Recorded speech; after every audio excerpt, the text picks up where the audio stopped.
everybody, and welcome to Risen Esports Friday Draft League. We are here week 3, and I am joined by, of course, Zyduck, but we also have a new caster this week. I'd like to introduce. His name is Caden303, and you'll be taking over the play-by-play. Yes, go ahead, That introduce is yourself correct. to the That audience. is correct. Hi, my name is Caden. You guys probably see me around. But I made my casting debut with UT Dallas back in 2020. Then afterwards, in 2021, there was a roster change at Shake Up. I got ousted. Ended up casting a Nexus Gaming Series in 2020 from that point forward. But I am so thankful after 3 years to be talking about what I love most, League of Legends. All right. Looks like we got a caster who's done some work, so he's been around the block. Sounds like we know what we're doing here, so that's nice. But now that we've introduced our new caster, let's go ahead and introduce this week's teams. On one side, we are going to have Double B's All Stars. I don't know if B stands for something, maybe somebody's name or something. Yeah, I think They'll be it's going the by. AD carry's name. But Oh, the AD carry's name is Double B. That's yeah, like his nickname. yeah. All right. That sounds cool. That's cool. On the other side, we've got the Dragoons, and I do want to talk about this a little bit. I want to point out both teams right now they have one win and one loss. Looking at these teams' ranks, though, it does seem like the Dragoons (DRG) they're quite higher rated. Yeah. They've got quite a few diamond players on their team. Caden, since you're new here, I'm gonna go ahead and ask you first. Do you think that these ranks mean that they are going to have a better performance overall in the series, or do you think that DBAS is going to come together? They've got the team cohesion, they've worked together, and they can offset that. Well, here's the thing that happened. Looking at the previous scoreboards, both teams had a win or a loss. DRG won their week 1 game 2-0. DBAS lost their week 1 game 2-0. Week 2, this the result changes, but both the results are to the 1. Hmm. So, to me, I don't think the rank matters. It's all about what we see in the game that will determine whether rank div makes a difference. Yeah, you think it's just all about the team play, the Hmm. communication. And I totally understand that because I've played a little bit of competitive before, not really amateur or anything, but I know exactly what you mean. Even lower rated teams, if they work out a nice system, they've got their drafting down, they're communicating really well.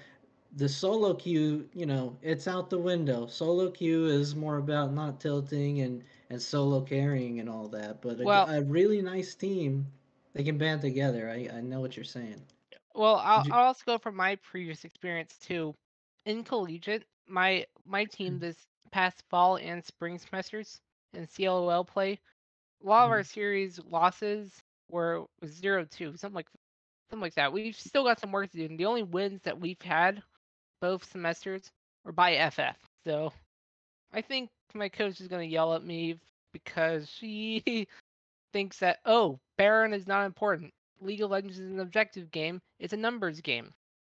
I think my coach, she'll probably be pissed at me for saying that on Risen broadcast, but I I honestly don't care at this point. I Mhm. just want to have some fun. So I think we're all here to have some Yeah. fun. And of course, the most fun that we're going to have is if we see these teams go the distance and play out the full series, a close 3 game matchup here. Mhm. But let's talk a little bit about the drafts and the champ pools here. From what I'm seeing, DRG, uh, not too many games played of solo queue on a few of their players. Yeah. I want to point out that their top laner does seem to favor the Camille pick. Hmm. I think that that'll probably be high on the ban priority list Yeah. for DBAS. Other than well, that, here's the here's the thing with the Camille. It's a huh? 51% pick rate. Wild Terry's only played that game, Camille, 57 times and only had a 1.83 to 1 kill to death ratio. Hmm. Even if that Camille gets banned, there's still a lot of opportunities with champions that we can go to. Things like the Jax. Terry has a 3.05 KDA and a 100% win rate on 5 games. And then you also have things like the Kennen. It's only been seen for 3 games, and they have a 2.64% KDA. You think he might give up the Camille and just try and focus on some of these more Yeah. team fight oriented picks here going into the draft? Is that what you're thinking? No, not necessarily, but if it does get to that point where the Camille gets banned, you have a lot of potential opportunities where Terry can just jump in with teleport and turn a fight from like 3 versus 2 to a 3-on-3. Right, he's got some stuff to fall back on just in Mhm. case, Yeah. of course. Let's talk about DBAS as champion pools for a little bit. Again, a couple of their players have not too many solo queue games, but we do see their top laners got his most played champ is the Mordekaiser. It might be another target ban, of course, on the other Mhm. side this time. He's got twice as many games on that as his second most played champs. Looks like their jungler here also favors the Jarvan pick. Again, twice as many games on that champ as any other pick. Zyduck, do you think that all these champs that we're mentioning here, that are sort of their comfort picks in solo queue, are all going to be banned out? Or do you think either one of these teams is going to have some sort of strategy to counter them or to deal with them if they get picked? Well, I think especially in some of these amateur leagues and leagues like this draft league, we've often seen that these comfort picks really allow these players to shine, even if they're from the lower ranks all the way up to the higher ranks. So I feel like often taking away these comfort picks and forcing them onto something maybe more toward the meta that they're less comfortable on can be a wise choice. But also we can see some, obviously everyone's information is public, so we can see some of these cheeky counter matchups. So we'll just have to see where it goes.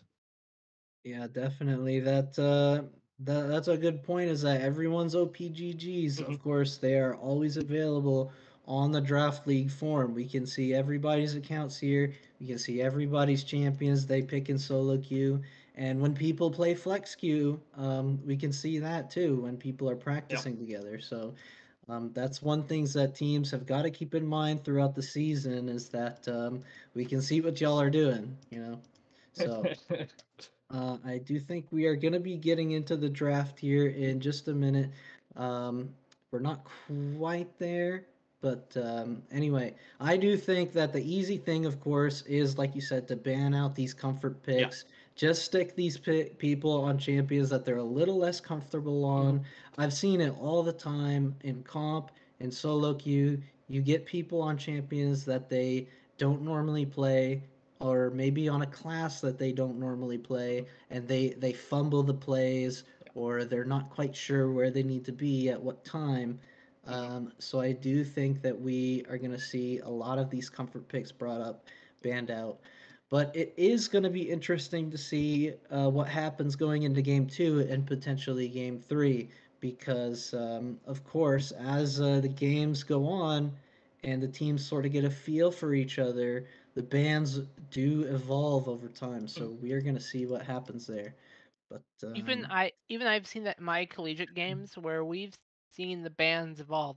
And mhm, sometimes you're even if you're pick that's out of the meta, like for example, I played a Warwick way back and I got subbed in. Another team in our league knew about it. I got banned where that was in the meta or not. mhm, So there is a chance we do see the target bans, like the Camille definitely. or the Mordekaiser. But we just have to wait and see in draft. Well, Now, in terms of draft, in my experience, every time I've been in a series, we've always drafted in client, not necessarily on pro draft or something else. This will be a Mhm, very new experience for me seeing how draft is ran for Risen. mhm.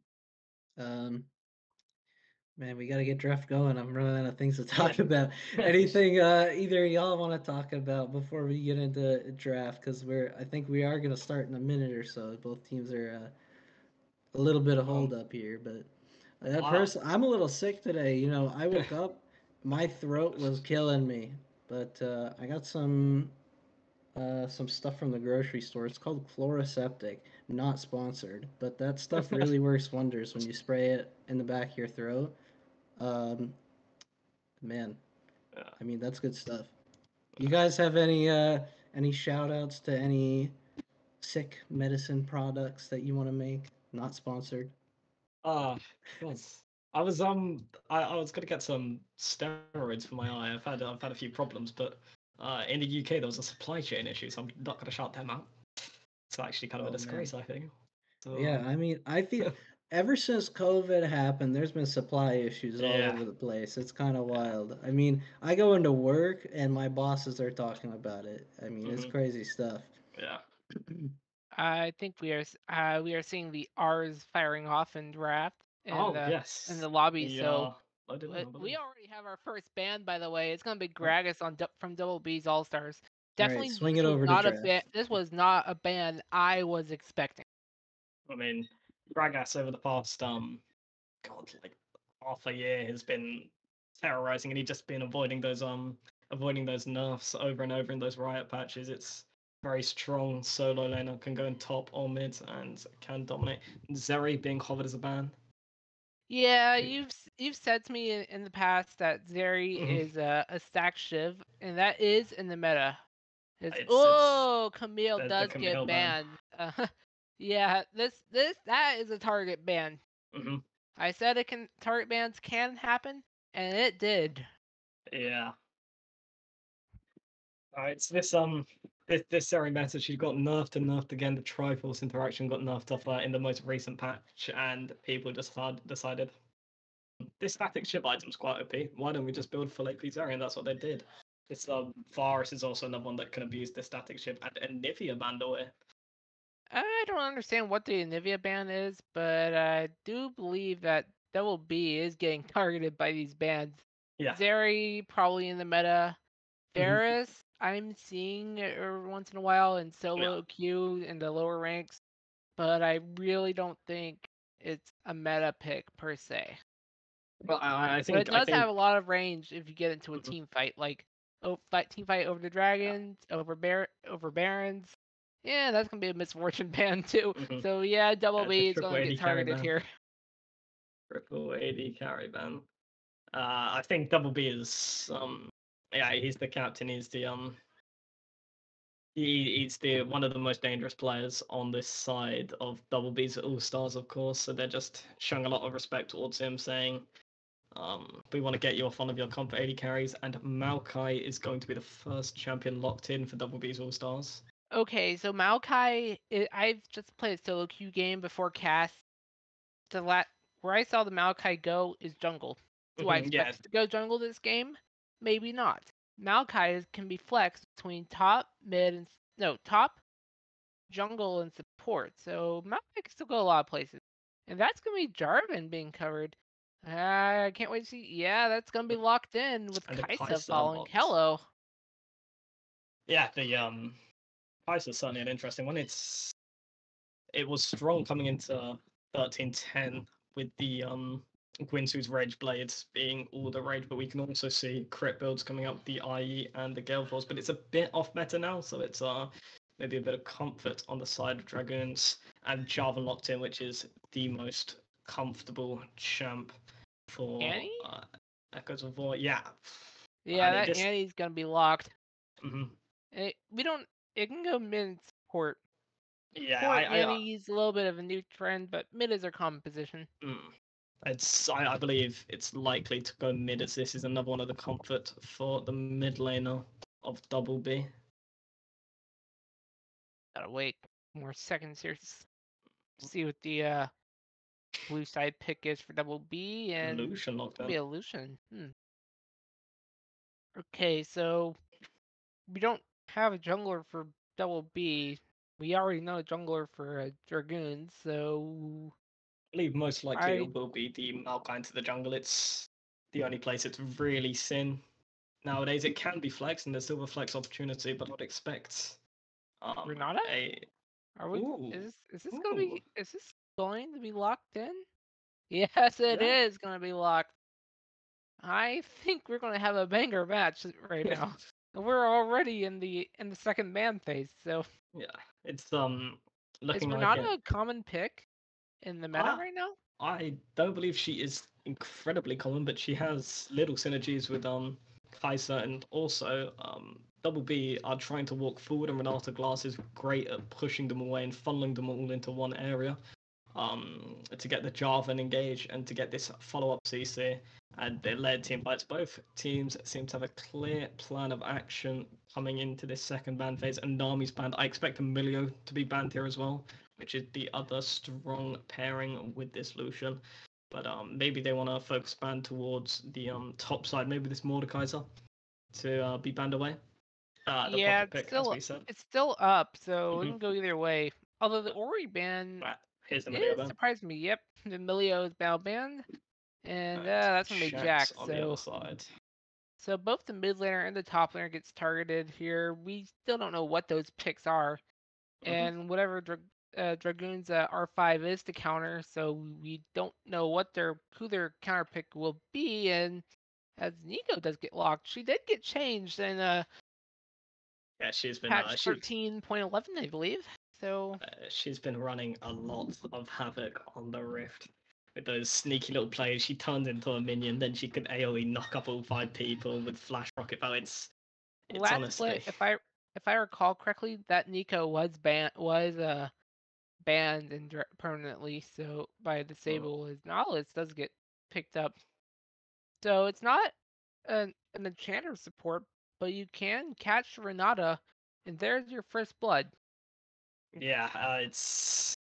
Oh yes, Lucian's changed on this patch, isn't he? He doesn't have to be paired with just Nami Milio anymore. His Well, Light Slinger passive now works when it's procced off CC as well, so he gets that bonus damage which he got when he was healed when the enemy is CC'd. So and then some Mordekaiser locked in, the comfort pick for the top laner of Double B's All Stars. yeah, I'm surprised they left that up, but Mm-hmm. keep it in mind, Oh, Dragoons here's do the have the counter Olaf. pick. Olaf, I am not exactly sure that is a counter pick, but it is locked I anyway. do. I have a friend who is a big Olaf on trick, and I know for a fact he loves this matchup because the Mordekaiser is has quite a few peel tools, and Olaf can just say no to them, as well as Olaf winning in some of the earlier levels, and on top of that he can use his R to dodge Mordekaiser's R during the R animation. So it's a little bit. It is a little bit of a skill matchup, but it is generally Olaf favored. And given the gap in rank between the top laners of Dragoons and Double B All Stars, I assume the Dragoons top laner of Wild Terror will be able to utilize this mechanic, and I think this Olaf is a great pick.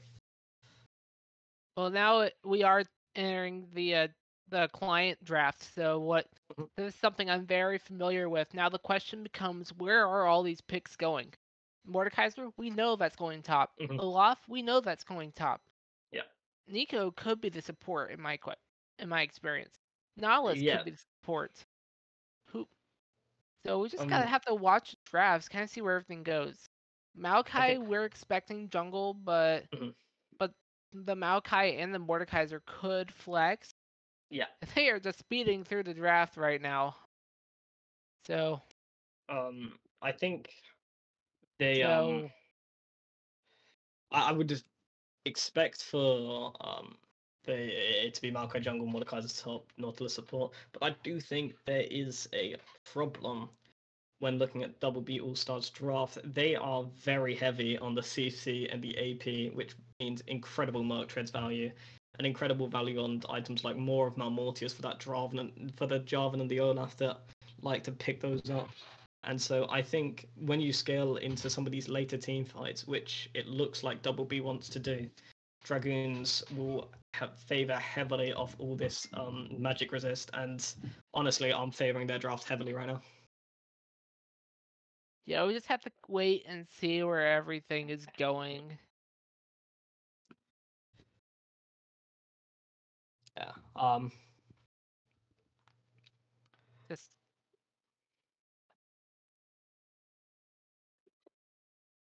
So okay. So now the draft has completed on the client side. It is going to be that Mordekaiser top and Maokai jungle. Annie we knew was going mid, and I think that's pretty much following that. Everything is lining up how we expected it, and from the draft LOL to the client.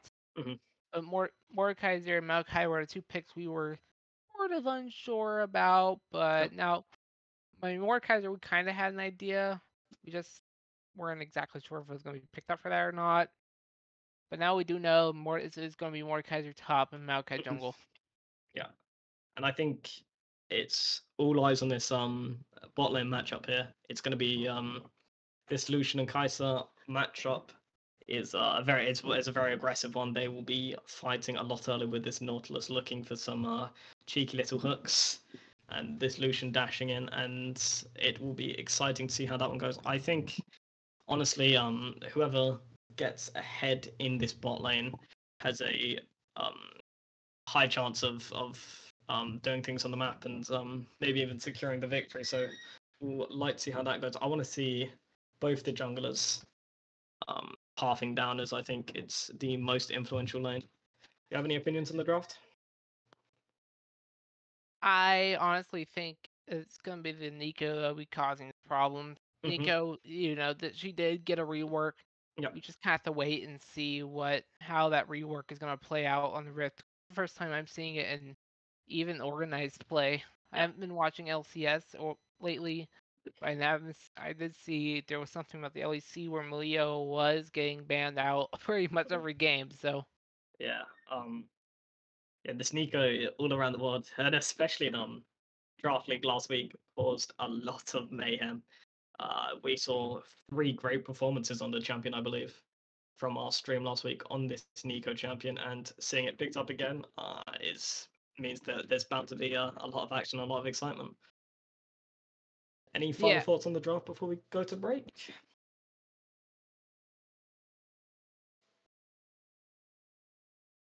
Not that I can think of at the moment. But I do believe Kai'Sa being out of the meta, that's something we're gonna have to watch. Yeah.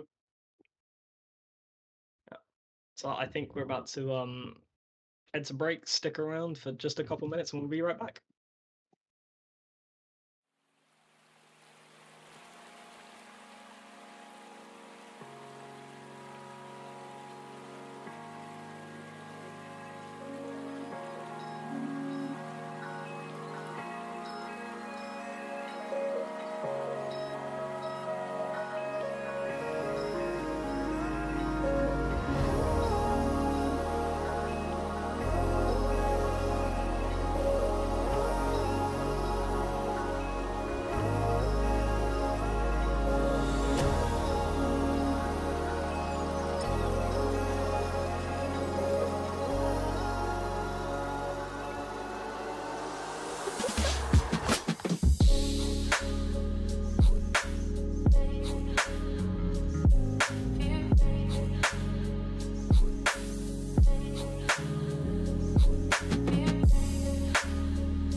And a very warm welcome to Summoner's Rift. This is a place that I've played many times in the past for my recent solo queue games, but it has been a hot minute since I have seen this map again as a caster.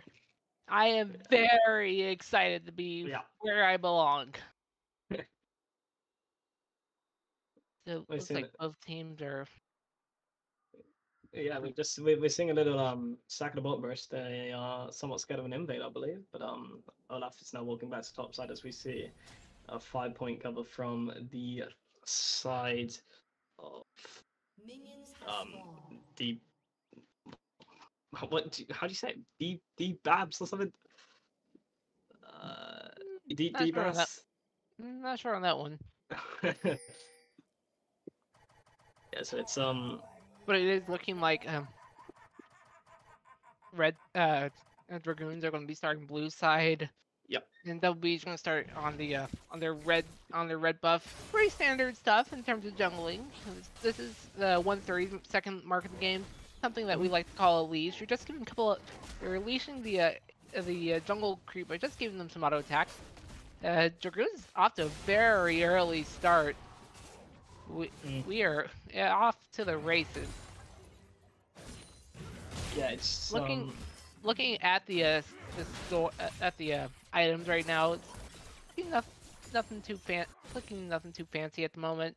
But we do see a Doran's ring for a Mordekaiser, which something maybe I wasn't expecting. Both sides are for the junglers. They're going for their green might, which does prevent a shield once you reach 40 stacks on the 40 candy. Defeat your little Pokemon.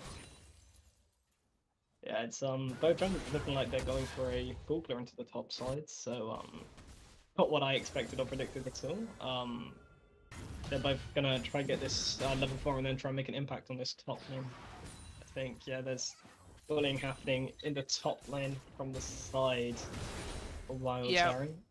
Yeah, we did have a ward placed up there in blue side near the river. I don't think got it.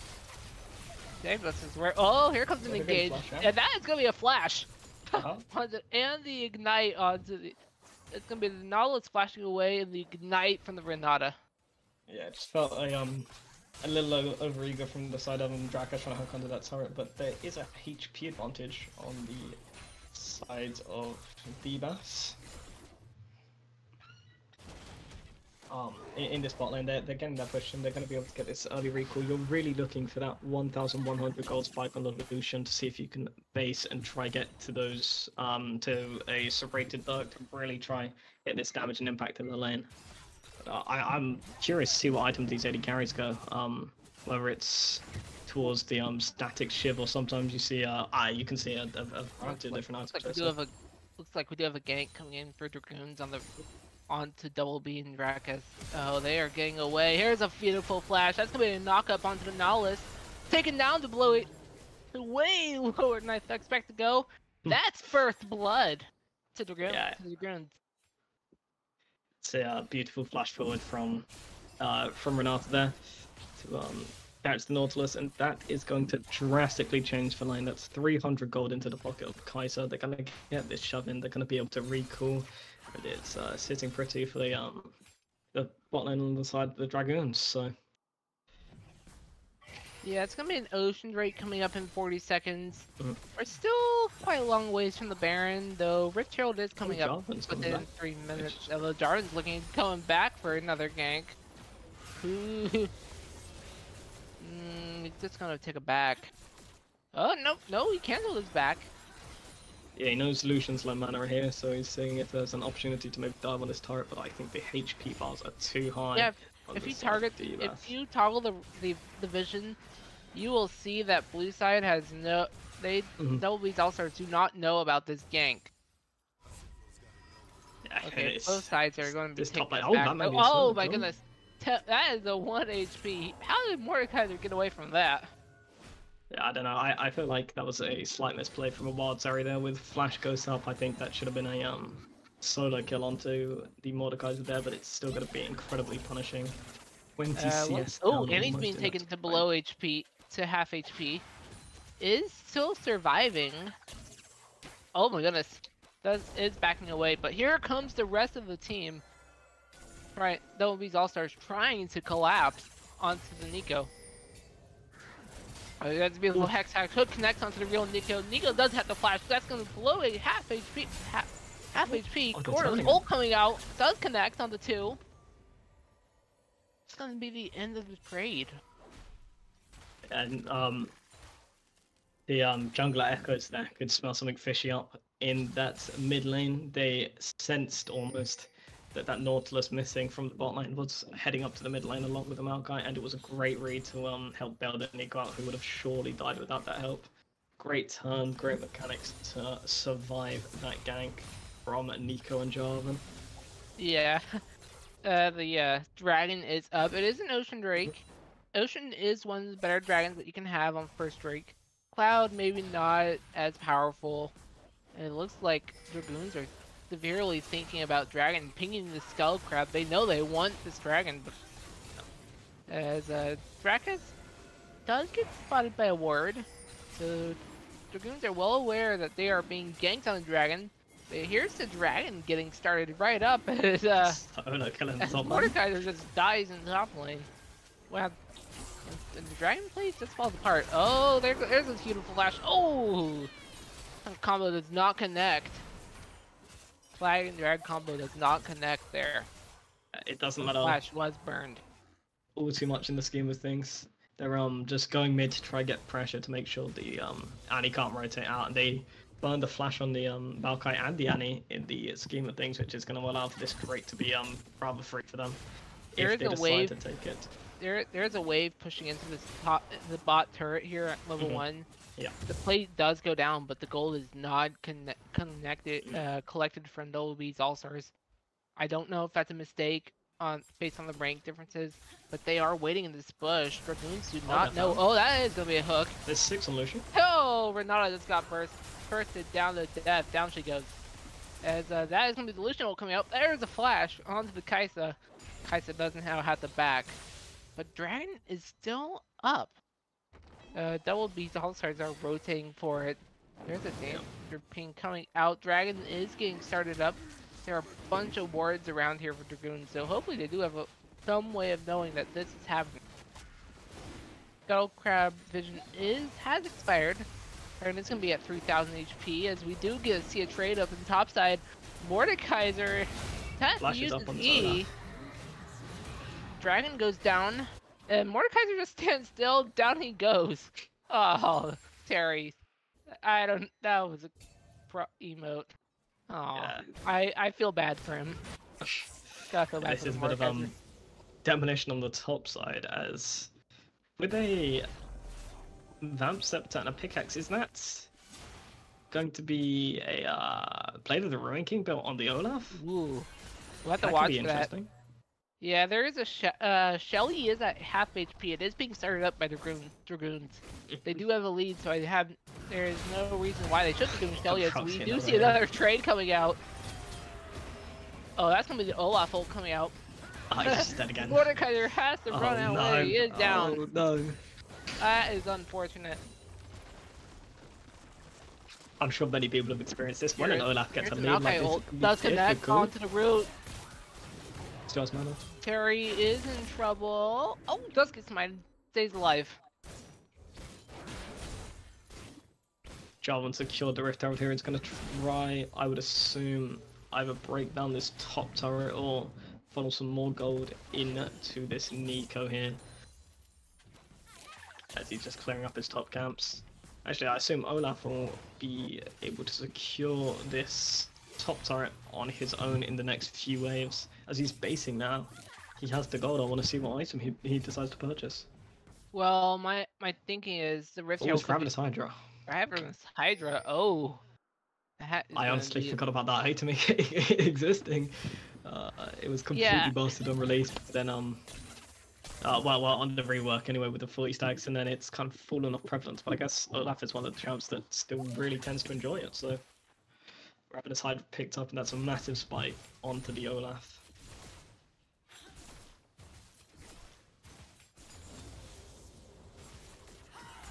like there is a gank being set up. Or not. Just lethal just nice to drop the control ward. Jarvan's engaging. Oh. Notes might be in trouble. Oh, Jarvan's being chased down. Death Realm is out. Jarvan is trying to get away, but it is in the Death Realm, so the Flying Drag does not connect. And just coming out of the Death Realm, Jarvan does go down. Yeah, it's just unfortunate. I think if he did manage to flag and drag over the wall there, he would have is this a solo kill? Yeah, I do not think that Annie makes it out of that. There's Tibbers go. It's looking dangerous. The one shining light on the side of Divas is this bot lane. This Lucian Nautilus combination is doing insane damage, and when Lucian starts to get this item, which I believe is going to be the Kraken Slayer, there's going to be this Lucian has the ability to kill almost anyone apart from probably that Olaf. Yep, there's the Kraken Slayer, and they bought a control ward too. So the thing about Kraken Slayer is that it was nerfed from being a mythic item. So you could, even if you're playing something like a Zen, you could pick that up, and you can knock down some tanks pretty better, almost in the same rate as as that's not what the item was. Fine. As Olaf does get another dive. That was a beautiful, and that turret is going to be the next target to fall. So, I have a question for you, Gaben. At what point does it count as cyberbullying? Because I feel like it's getting close here in the top lane. Yeah, there's a wave. Oh, last cone. This fight going very beautifully. There's going to be a rune onto the lethal. Fat does have to flash. Ooh, the Lucian does come out. Ooh, flash hook misses. Hook does not connect. Wow. Yeah, so that's a that's just a kill on the toward the side of DRG there. After all of it, it felt like Lucian may be able to pick one up on the back end, but some of the ult shots missed, and the flash hook from the Nautilus didn't hit, but it did allow some pressure on the bot side with the chunked HP out from the Renata Glass there.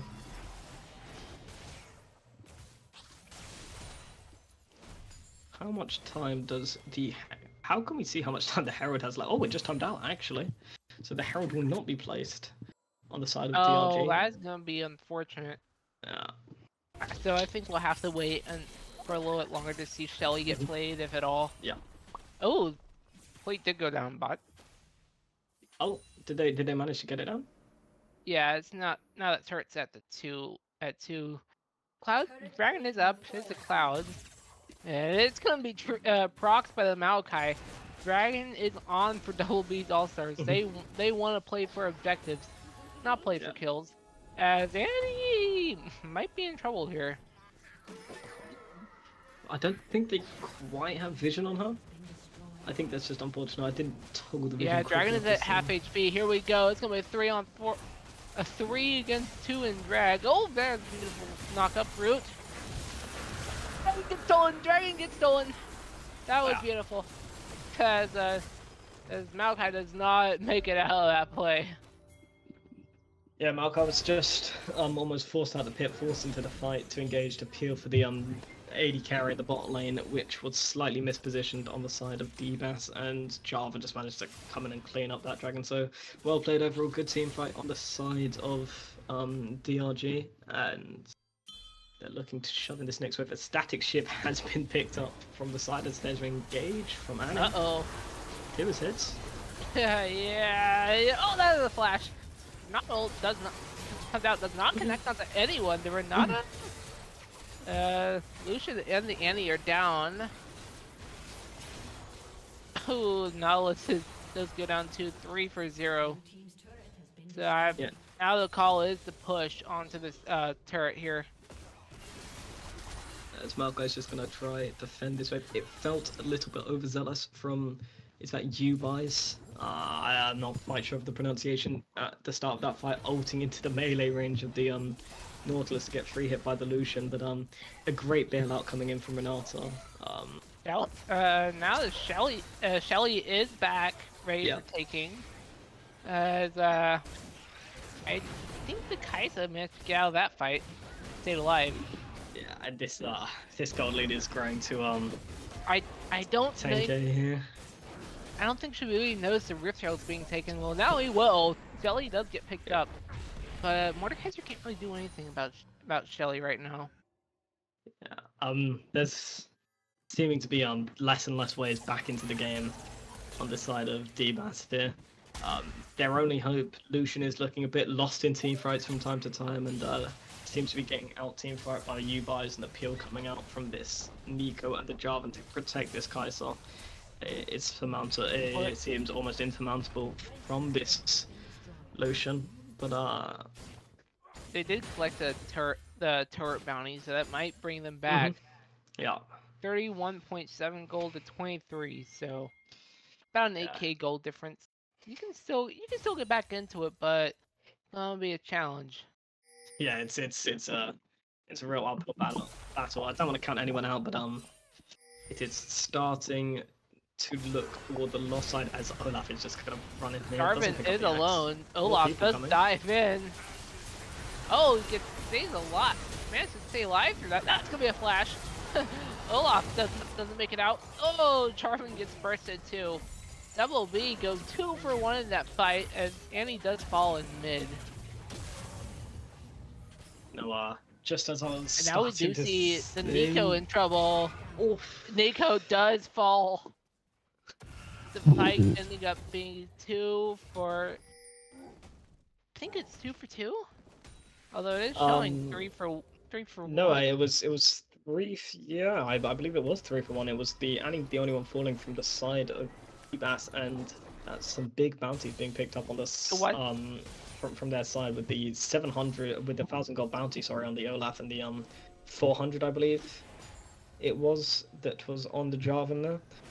Keep in mind, I believe that Annie was mid and not necessarily in that team fight. So it's not necessarily a full team fight, but it was more of a split, more of a skirmish, 2v2 in mid and a 2v2 in bot side. Yeah, and it was just Olaf and Jarvan disrespecting the rotate here as Olaf is summoning the Rift Herald. Yeah, it's gonna be Shelly in mid, but she does not get the charge onto that bot turret.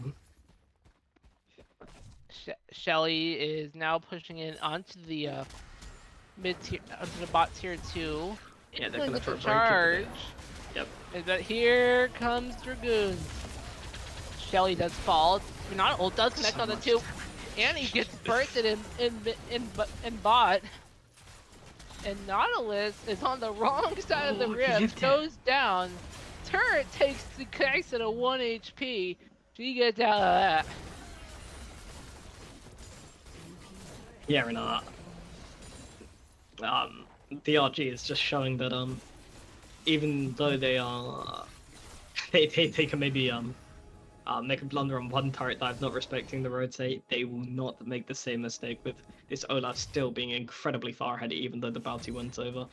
One-shotting the Annie pretty much. It was it was a bit tragic on the side of D-Bass as that second turret falls, and it's going to be a second Drake, a mountain Drake on the side of the RGs. Yeah, there's DRGs. You think they're ahead, but those beat also are showing they can get back into it. And Maokai root. Oh, the stun did connect. Nico, yeah, you make it out of that one.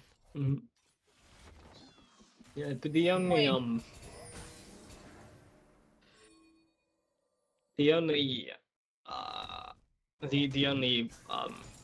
glimmers of light we've seen from the side of D-Bass this game is from this bot lane, and even then it's only punishing on the mistakes of DRG, which there have been so few. So with this Kai'Sa build also starting to pick up, getting that AP online, she's going to shred through these waves, which makes it even harder to punish the side of DRGs on a macro sense with this static shiv, which becomes completely absurd. So yeah, it's still starting to look like they're being choked out further and further of this game. And now that Baron is up, it is something to keep in Mhm. mind. If we do start seeing team fights, Yeah. as DRG are actually just gonna start the Baron as I say it. I think they might be stream sniping us. Baron is just gonna get bursted down, and down goes the Baron. Yeah, they see Shibuti the Mordekaiser with no TP on that bot wave, and they know without full 5v5 there's little way to even like try to approach into this Renata Glask and Java combo. The turn on this side of DRG from that Baron is absurd. And also with the Nash's 2 static Shiv and the Nico and Olaf, this Baron is going to get absolutely one shot. So there's a Flame Horizon in the top lane. Olaf is over 100 CS above this Mordekaiser here. So it's looking more and more dire by the day. The Mordekaiser is just trying at all costs to avoid this Olaf on waves, as he knows he'll be absolutely one shot. So even then, you do see the Lucian with a with a CS advantage. Yeah. And he's using Nautilus with a CS advantage, so it doesn't really matter much for sports as we do see him engage. No, really. Oh, that is gonna be a route onto the Maokai. They're gone. Oh, Yeah, flash? just... I don't think that flash was necessary, Darwin. Oh. Oh, that is a hook. 3-man knocked up. That's gonna be Lucian ult. Nico ult. They are pushing in. Nautilus does fall. Inhibitor falls as well, and in bot side, this mid tier 3 is also the target. That is a Death Realm out. As we do see the Jarvan and Mordekaiser fighting each other. Mordekaiser does not make it out of the Death Realm with a kill. He is down. Yeah, this And Annie is just being set. Oh, that's gonna be a flash. Annie does not make it out of that one. Nautilus is doing the follow. That is going to be an ace. Yeah, death times are so high at this point. I think the game might be all over. Yeah, well, let's hear for this heroics from Nautilus Lucian here. Yeah, now the Nexus turrets are under siege. Down goes one. They're going on. Dragoons are going on to the other. It might just be the Nexus left, though. With a small wave, I don't know if that's gonna be possible. Nexus half HP. I think it's already over. Yeah. Yeah, it's gonna be GG. Dragoons take map 1.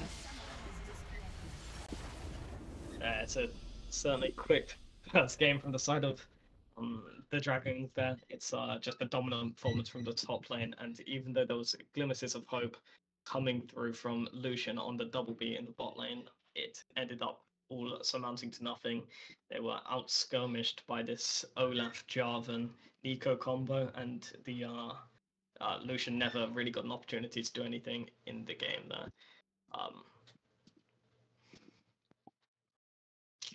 So overall, it only seemed that the person who had a way to keep Double B's All Stars in that match was Double B himself. So we're going 5-2 on the Lucian. Taking a look at vision scores, it shouldn't matter too much. I think I'm looking at the wrong seed, but Lucian did get the 201 CS over the Kai'Sa, which had 181 CS. But oh my goodness, that top gap on the creep score, that's gonna be crazy. It does not matter what character Terry gets, they are going to be unstoppable. Yeah, it's I think it was just a lot of disrespect there from the Mordekaiser and Shibuti, disrespecting the matchup. I'm not sure if it's a lack of confidence or if it was just a pure mechanical gap in the ranks, as we said. But yeah, great performance from Wild Terry that on that Olaf, almost single-handedly carrying this game, impacting all sides of the map. So wonderfully played, and yeah. Yeah, I think that game one that really highlighted DRG's ranks as we all knew going into the set they were going to be the higher skilled players, but we weren't sure if they were going to execute quite the way that the ranks said. But they proved that that was no farce. They deserve the ranks that they've gotten, and especially the most pronounced difference is in that top lane because Terry is actually the highest ranked player Yes. for DRGs. Shabuti on DBAS is actually the lowest ranked player. Mm. So the gap is largest in that lane. So I think what DBAS is going to have to do is they're going to have to roll over on the top lane Yeah. and say, you guys can have Terry, but Mm. we are going to play towards our bot lane. And that's Yeah. what I want to see coming out in game two. And I think also DRG had a really good plan going into Mhm. game one. They knew Terry was going to have a good performance, Yeah. so that's why we saw all those bot lane focused bans in Mhm. the game one. Yeah. First the marksman and then the support in the Mhm. second round. So they're just showing that they're confident in their abilities and skill. They're going to try and help out their bot laners who are Yep. not as high rated as their top laner, Yep. and that's sort of their game plan there. Mhm. So DBAS is going to have to adjust in this game too and focus on their bot side of the map, I think. Yeah, I think it's going to be impossible for, or not impossible, I should say, improbable for um, DBAS to take this scrappy team fight style that they tried to take against the side of Dragoons. I think the mechanical gap, especially in that top lane and mid lane, is just it's just too high to mount. So I would love to see a more coordinated, focused team fight competition or trying to get leads into that bot lane. But yeah, I think it was a great plan banning out some of these hyper carry marksmen on the side of Dragoons, because that's really what they need on the side of DBAS to get leads and get advantage and try win this game. I feel is that instead of instead of it being uh, God, sorry. Um, instead of it being Double B's All Stars, I want to see more Double B's cheerleaders. I want to see everyone supporting him. Maybe more of a tanky top laner trying to suppress Wild Terry as much as possible, and all into carrying, into letting Double B try carry the game. Yeah, I think it's exactly like you said. They want to avoid these sort of skirmishes, these even fights, Mm-hmm. because even very early in the game, we were Yeah. seeing in skirmishes and fights, the 2v2s, 3v3s that were popping up, they were just not able to get anything Yeah. out of them. So I think it's exactly like you said. They've got to look for some way to not only play on their bot side, but to make it like an Mm-hmm. uneven sort of fight. So maybe where when one jungler goes top, the other jungler goes bot. Maybe go for that sort of vertical jungling style. Then when Yeah. they've got the numbers, it can be much easier to set up these plays to get an advantage, a winning fight, Yeah. and then to convert that into winning some of these objectives. Caden, what about you? What do you think that DBAS is going to switch up for this game two draft? Personally, I'd like to see the top laner on a little bit more of a meat shield, a tank, just one of those utility sort of focused champions so that they can help D double B in the bot lane carry in this next game. Well, here's the deal. Mordekaiser is supposed to have that tank mentality, right? Mhm. Well, here's the deal. They were not, WB's All Stars were not allowed to showcase that Mordekaiser because of Terry. And even when Mordekaiser was going to get kills, he was traded right after. Mordekaiser was traded right afterwards. So you can see maybe an Ornn. Although there is a gentleman's agreement all the time in LCS where Ornn is not allowed to be played until playoffs, so Ornn Mhm. could be a possibility in draft. Then you have more. You also have Volibear. That's a pick you don't always see these days in the meta. It can be strong depending on who is playing it. Yeah. I Yeah, mean, it's we just will have to wait and see in draft kind of what happens. Yeah, it's just a little unlucky because Board was supposed to be, the comfort pick. It's Mm-hmm. his most played in solo queue, so it's supposed to be okay. We're getting real comfortable. We're gonna feel out this team and see what happens. And what just ended up happening was it just sort of fell apart. He got torn apart by Terry's Olaf, and Olaf is not even Terry's most played top Yeah, laner. Does he have any games in solo queue? I'm not seeing any. I don't believe I So saw any. Yeah, I think it's scary. I even if they triple ban, even if they try to triple ban, it's they can ban the Camille, the Jax, Fiora, but then you've still got the Ken and the Gragas, the Rumble, which all can be carry picks of their own. The Gragas maybe less so, but yeah, it's uh it's a very scary Terry in the top lane, it would seem. scary Terry.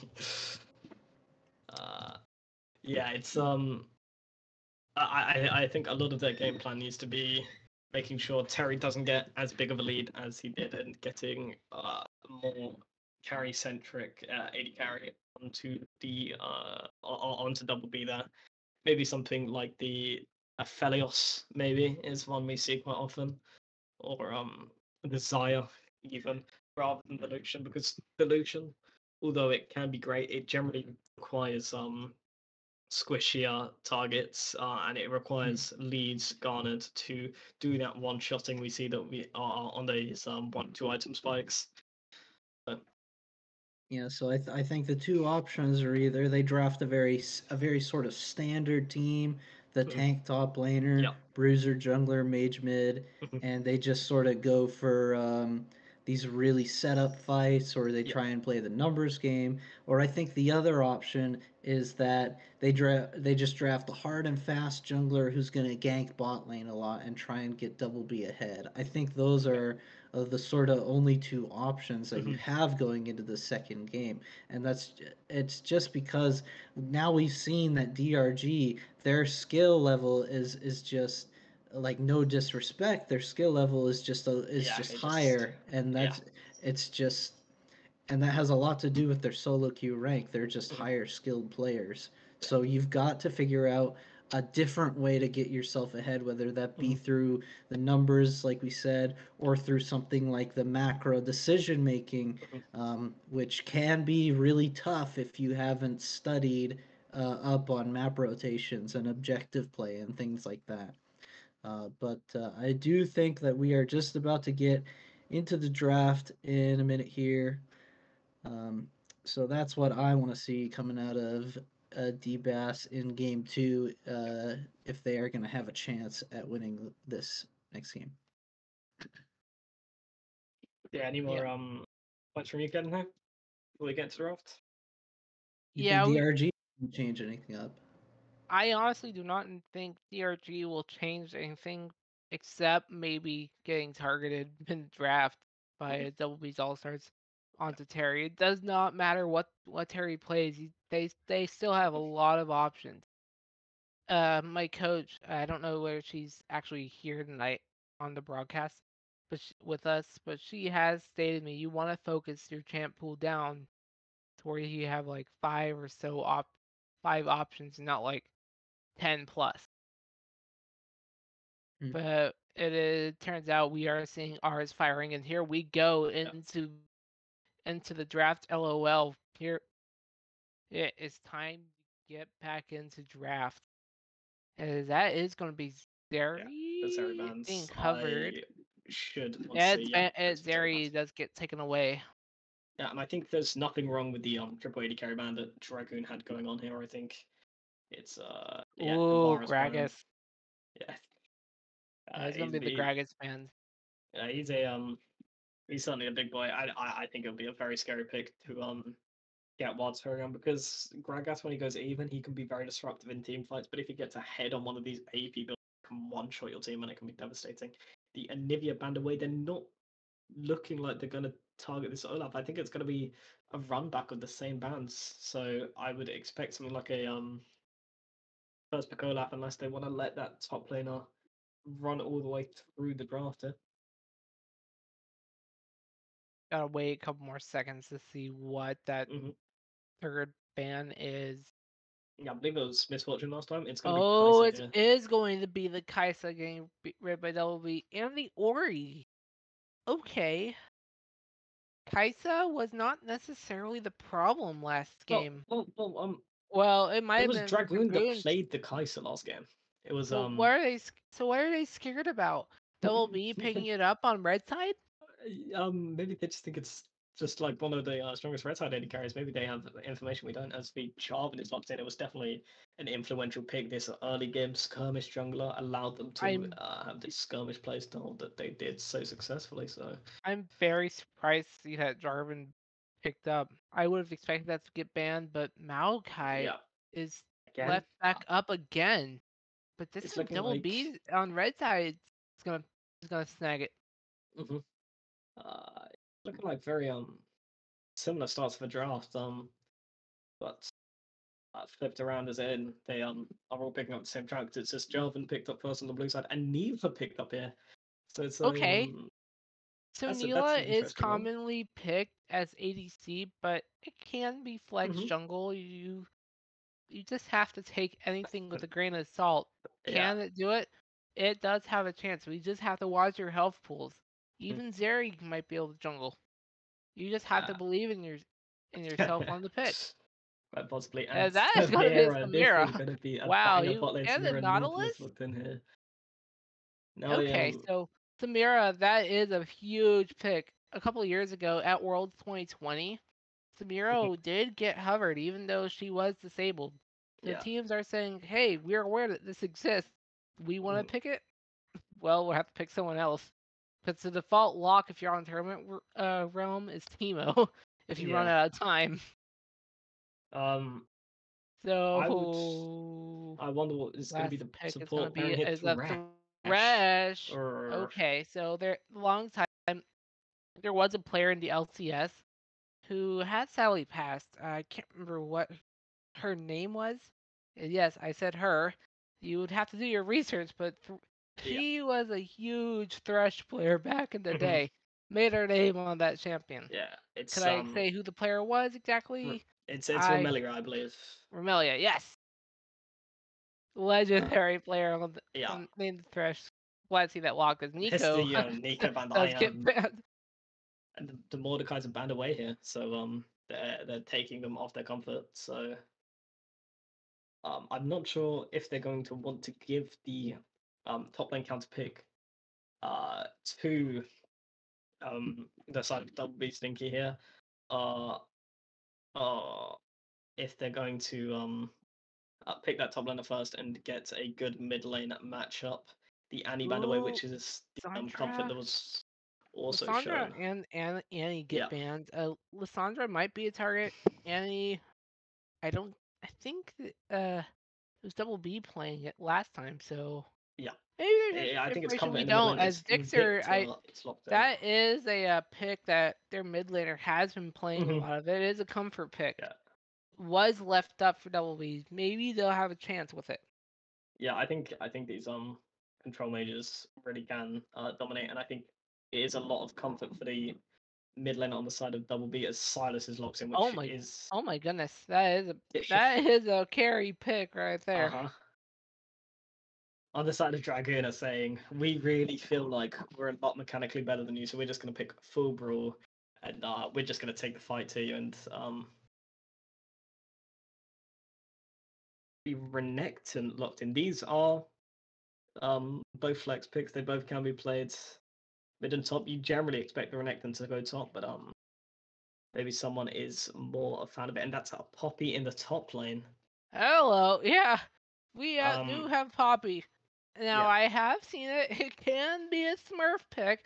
Last hmm time I saw it in professional play was on the NLC broadcast a couple of years ago in 2020. So I think it might have been Eminem who picked that. Yeah. So if you know what you're doing, Poppy can be a great pick in especially in jungle. Now with her ultimate, you can use it in two situations. Number one, you could knock back 2+ players like a far distance, or if you just hit your ult and don't decide to charge it, it just knocks them up. Yeah. And So it can be situational with how that ult is used. Question is, where is the Poppy going? You have a Maokai, you have a Thresh, and then you have Poppy. yeah, Thresh, we know is going support. Victor, we know is going mid. Question becomes, where's Poppy and where's Maokai? I mean, it could be Poppy top, or it could be Poppy jungle. yeah, The I think Maokai can flex between the two, as we do get the the draft started up on the client side, so we might have an opportunity to check where all these picks are going. I think it's more likely for the Poppy to be played in the top lane here. I think it's been played quite a bit in a lot of the eastern regions. They're really enjoying Poppy top at the moment, and less of the Poppy jungle, and also the jungler on the side of Double B's superstars uh, has enjoyed Maokai in both solo queue and in that last game. So I believe it is going to be the Poppy top, which is also a good matchup into the Renekton. So because as Renekton tries to slice and dice, Poppy can use her W, and then Renekton will get grounded and then run away.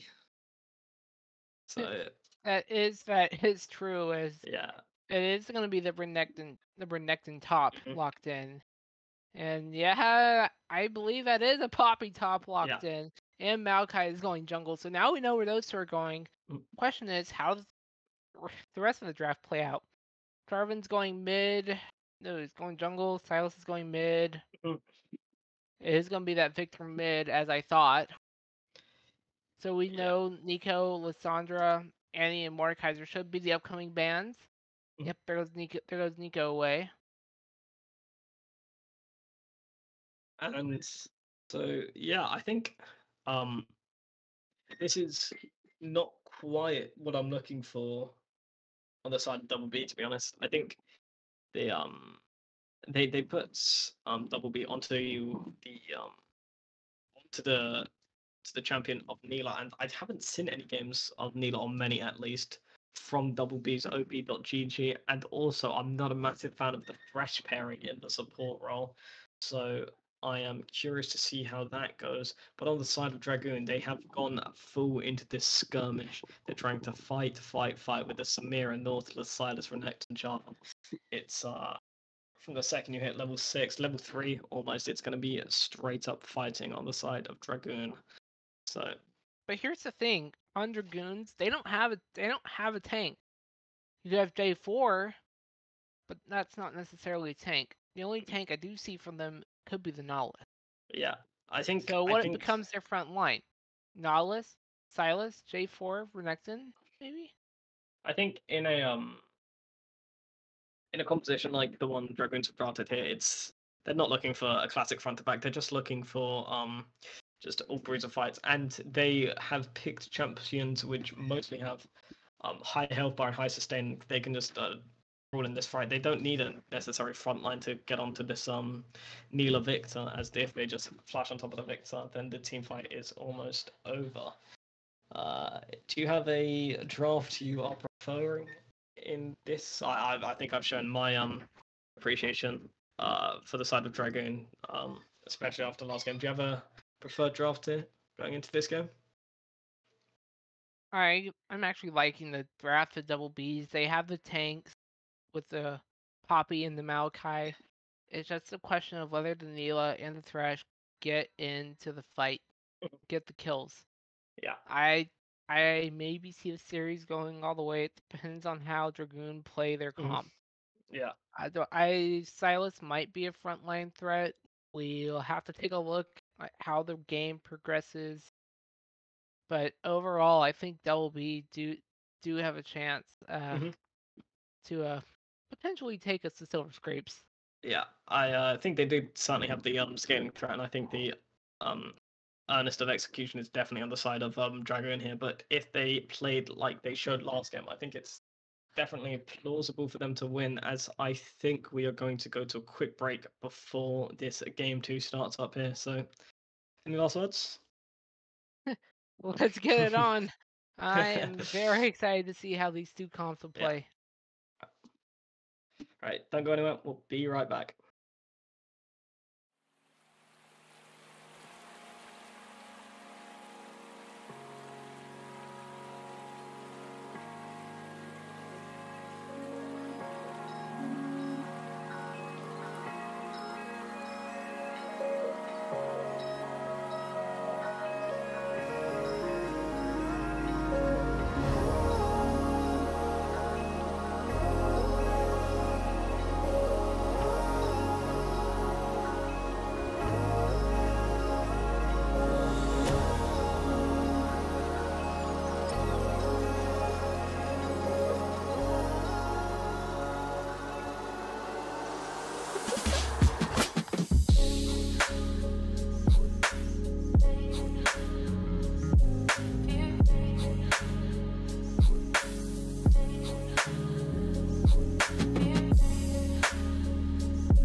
should be. Poppy is stepping up. We're back onto the red. Oh, Poppy stepping up into a 1 versus 5. Oh. Guns get rid, Guns is done. First blood. 50 seconds in. Yeah, Poppy's trying to prove the game faster than she did last game, apparently. Yeah, it's interesting to note that the top laner and the support on the side of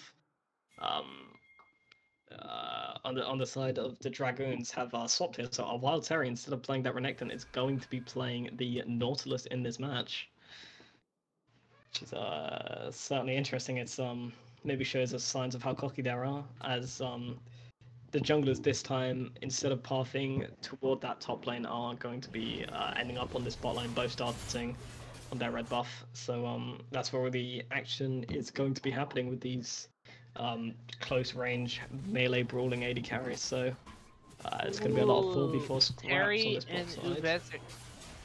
Terry and Ubez are setting into this bush gank. Hook it. They're going in. That is going to be real connecting. Double B gets exhausted, and it is the target. Does barely survive. Oh no, they don't. Going down. They go down. Yeah. So my first question is, why are we off such a fast start? Yeah, it's Lethal Arm takes a good trade here, and yeah, it's a kill onto the Silas and a kill onto Samira this early on into the game is certainly a scary prospect from the side of Double B. They need to turn the ship around fast. They don't have a chance to cheat a recall. Gets given it, and there's trades in the top lane. Terry tries to gank, but they get spotted on a ward. So Terry is now having to fall back to bot. So Prophet is staying alive for now. It was a fine use of that timing there for Terry's. The AD carry went onto a cheater recall to pick up that longsword on control ward. There's just trading happening everywhere on the map. There's top wave pushing in, and for the side of oh, that's Beirut. Terry gets knocked up, and Terry, yeah, he didn't make it out of that one. Fell onto Thresh, unfortunately, as Maokai is pathing down. Jarvan now as well. Echoes is pathing up here. Does get spotted by 2. Is falling back. Gank was not to be. But now there's the Thresh passing back Fox. That is a beautiful knock up. Stays alive for now though. Yeah, and it's almost seeming like they've weathered the storm here a bit on the side of D-Mass, as there's still more kills on the side of, as a trade comes in.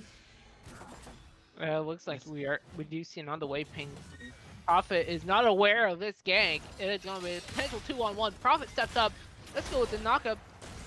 Gets half HP, but Prophet is on the way. That is a beautiful flash. 2 flashes traded, and Poppy goes down in top in the meantime. Yeah, and with the that's just an unfortunate side of killing the top lane 0-2 on Shibuti. Hex flash over. Oh yeah, it's 3. There's a large wave here, so so blue side is gonna have to be very careful about getting ganked. As Maokai is alone, chasing down the Skull Crab. Here comes the J Force. Smite does have to get used. Skull Crab is claimed by red side. Yeah, there's never really any threat with both mid laners. No HP, no mana, as they both have to take recalls and fix their waves. As one thing to note is, although Terry made a bit of a positional mistake, he's been using the pressure that he's gathered in bot lane to make impacts around the map, whereas Trakus is a bit stuck here. There's more trades all around the map. Yeah, there has been a recent change in the to the mid lane, where the mid lane now has to move about the same speed now compared to the rest of the waves from wave 2 onwards. So So now mid is not supposed to be the lane causing trouble in other lanes, you know? Yeah. So what lane does that come? Jungle and jungle and maybe support, as Renekton is gonna be tired of a gank. I don't think they're there's no aware armor as on this side oh of Terry does this. go down. Yeah. Fist go down too. As Double B is being harassed by minions. Does stay alive. Yeah. It's that's a tough one from the side of Dragoons. It feels like they were trying to take Oh, away that's the stun coming in on the top side. Lethal. Yeah. You made it out of that one. Good for you. Yeah, Terry obviously clearly showing that he is not the most comfortable on some of these support champions. He engaged when he was leveled down and just got one shot by the Neela Thresh combo, with a lot of damage coming out from this Thresh Neela in some of the early levels. It is important to point out that Neela does have the BF sword. So they Double B did apparently hit a power spike. Yeah. But here comes Nosa looking at Prophet. Oh, he gets away. Prophet is not aware that Nosa is here. Nosa is rotating back. Oh, now he knows there is a control ward played. Now there is a large wave here by Prophet. If Prophet does push the wave up, there's a chance that Nosa could come back and Prophet ends up on the gray screen. I think Echoes is off vision here if Double B steps off. Siding against it. I think. Oh wait, no. Hey, check the bush. Yeah, there's a ward going down. We're at 7:30 in the game. Dragon is up, but I'm really surprised to know that no one is making a move for it, despite Double B's advantage. I think with the advantage garnered in the mid lane, just a small advantage with Silas having push over the Victor. Oh, that's a solo kill in the top line. Yeah, I was looking bot. Yeah, I think just with the scrappier nature of the champions as well, it's very hard for the side of Double B to just step up and try just force his Drake as a hook comes out. Not connecting. Like both sides are grouping up. Oh, that's gonna be a knock up onto the Thresh. Does have to flash. Thresh blocks the out. Beautiful ult from the Nihilus. The ult comes out from the Samira, but the Samira is gone. Terry does have to burn the hook to get away. 1-4-0. The Thresh hook does not connect onto Terry. And now Double B is trying to gank onto the Thresh, but the Maokai is spotted on a ward. Has to fall back. But there's another wave ping out towards Dragon. As Dragon does finally get started up, but it is being soloed. And there's a question mark ping coming out, so Dragoons are aware that Dragon is potentially a target at the moment. And yeah, they are going to see that Dragon is happening. They are grouping up. Nosa is in trouble. Now it's 2-on-1. Those get knocked up. Rooted. They don't make it out with the CC as Jarvan gets traded 1 for 1. It's now Prophet stepping up. Oh, the Ignite is going to take down the Victor. Very scrappy fight. Next to the Victor went down. Oh no. Oh, the emote. That's unfortunate. Double B is stepping away. I don't think Lethal Live has much more in this fight. Lethal does get away with the dive. Dragon is still up for the taking. Lethal is being chased. It is a 3-on-1. Buzz does get through the Tribush. Stays alive. But you know what won't be going to live? What will be staying alive? Dragon. That is going over to red side. Yeah, this is looking scary and scarier for the side of Dragoons here. We did talk about in the pre-game that Double B needed to get a lead if they wanted to do anything in this game, as there's a scrap happening here. Double B is Lethal stepping up. Double B is taking down the half HP. Nosa does get CC to death, but Double B and Dragon stay alive. Yeah, it was well played by Lethal Arm there to separate the fight and keep Thresh and Neela focused on him, whilst the team focused on the flanking Maokai. But that's a Gale Force and Berserker Rage picked up by Neela at 10 minutes into the game. This lead on this champion is absolutely massive, and it is the win con that we said they needed in this game. However, there are advantages for the side of Dragoons on the top side with a 3-1 Silas and a 2-0 Renekton here.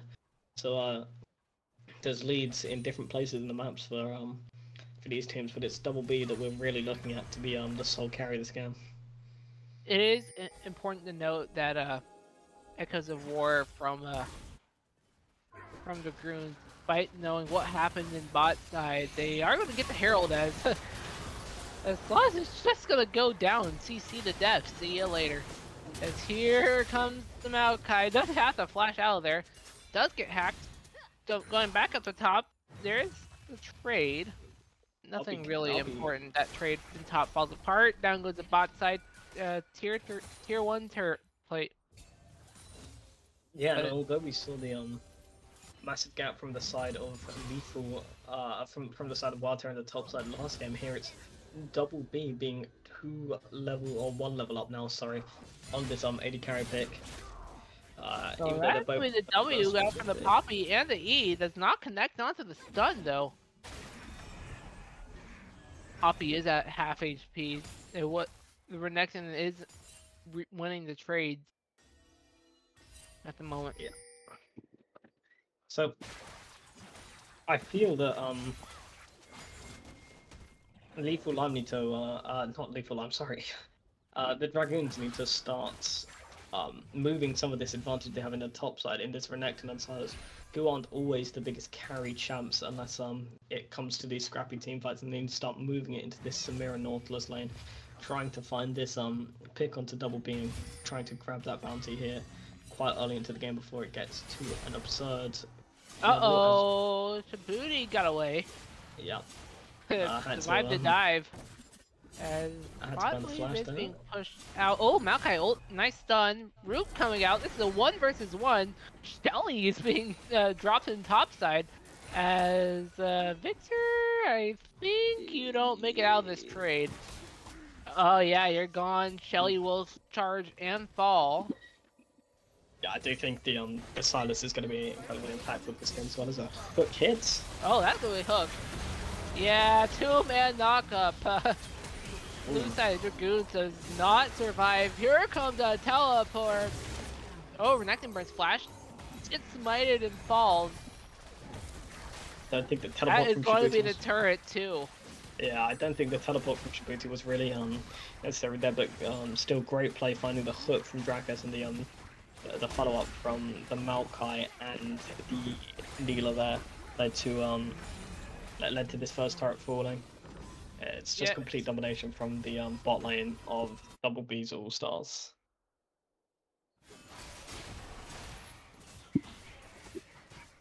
Dragon is being pinged in chat. Certainly it's not Ocean. Yeah, it's Kimtech.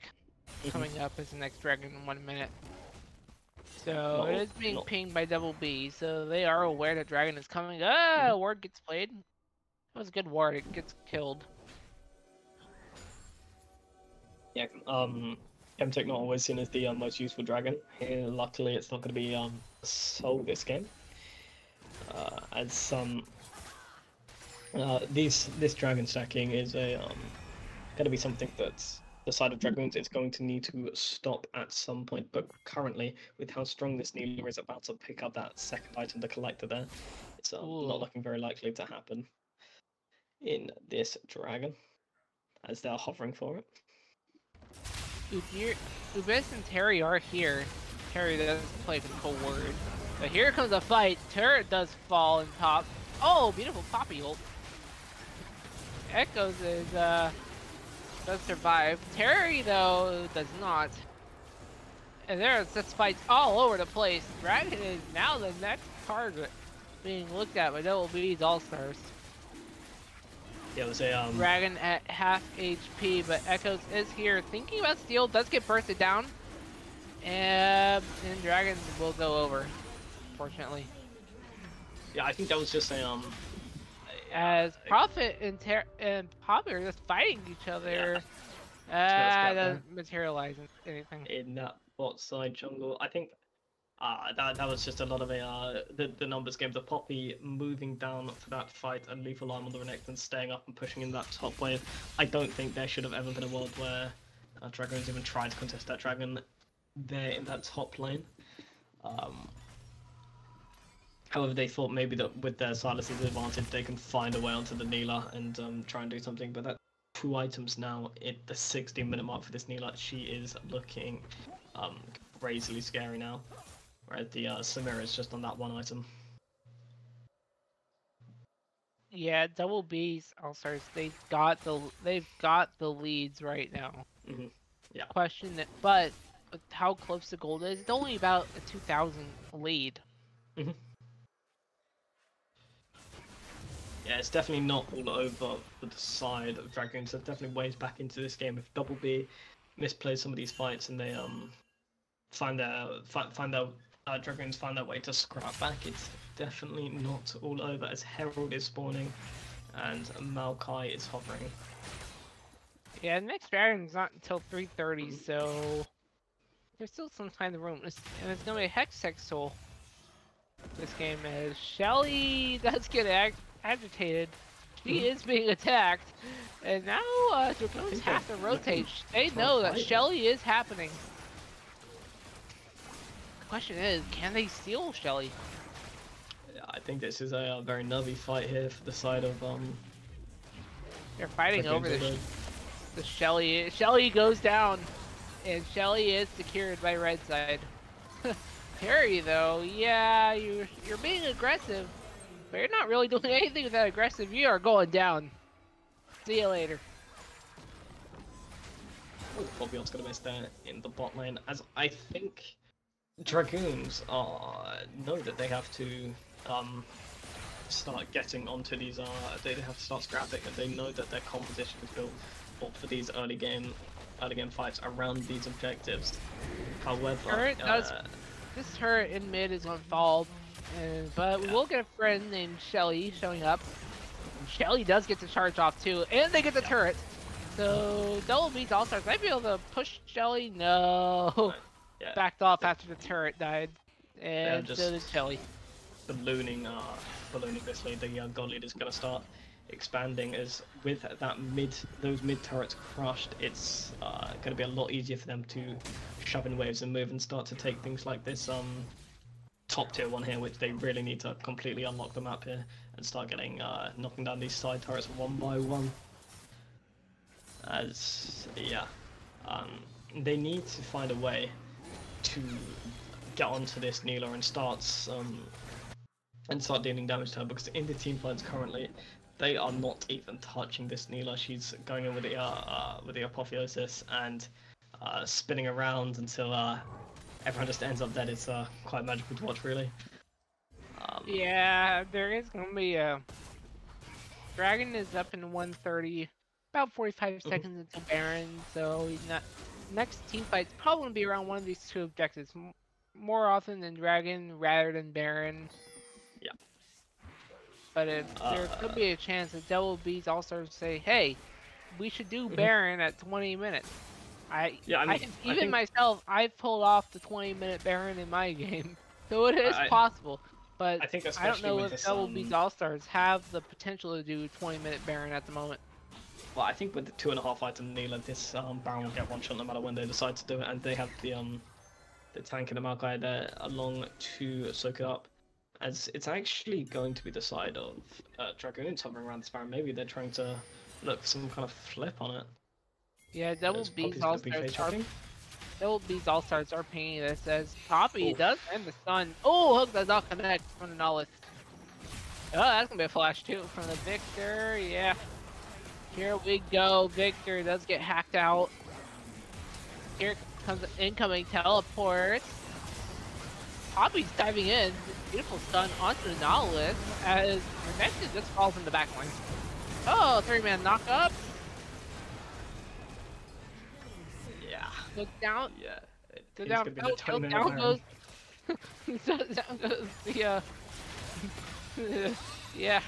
This is gonna be a 20-minute Baron as Prophet.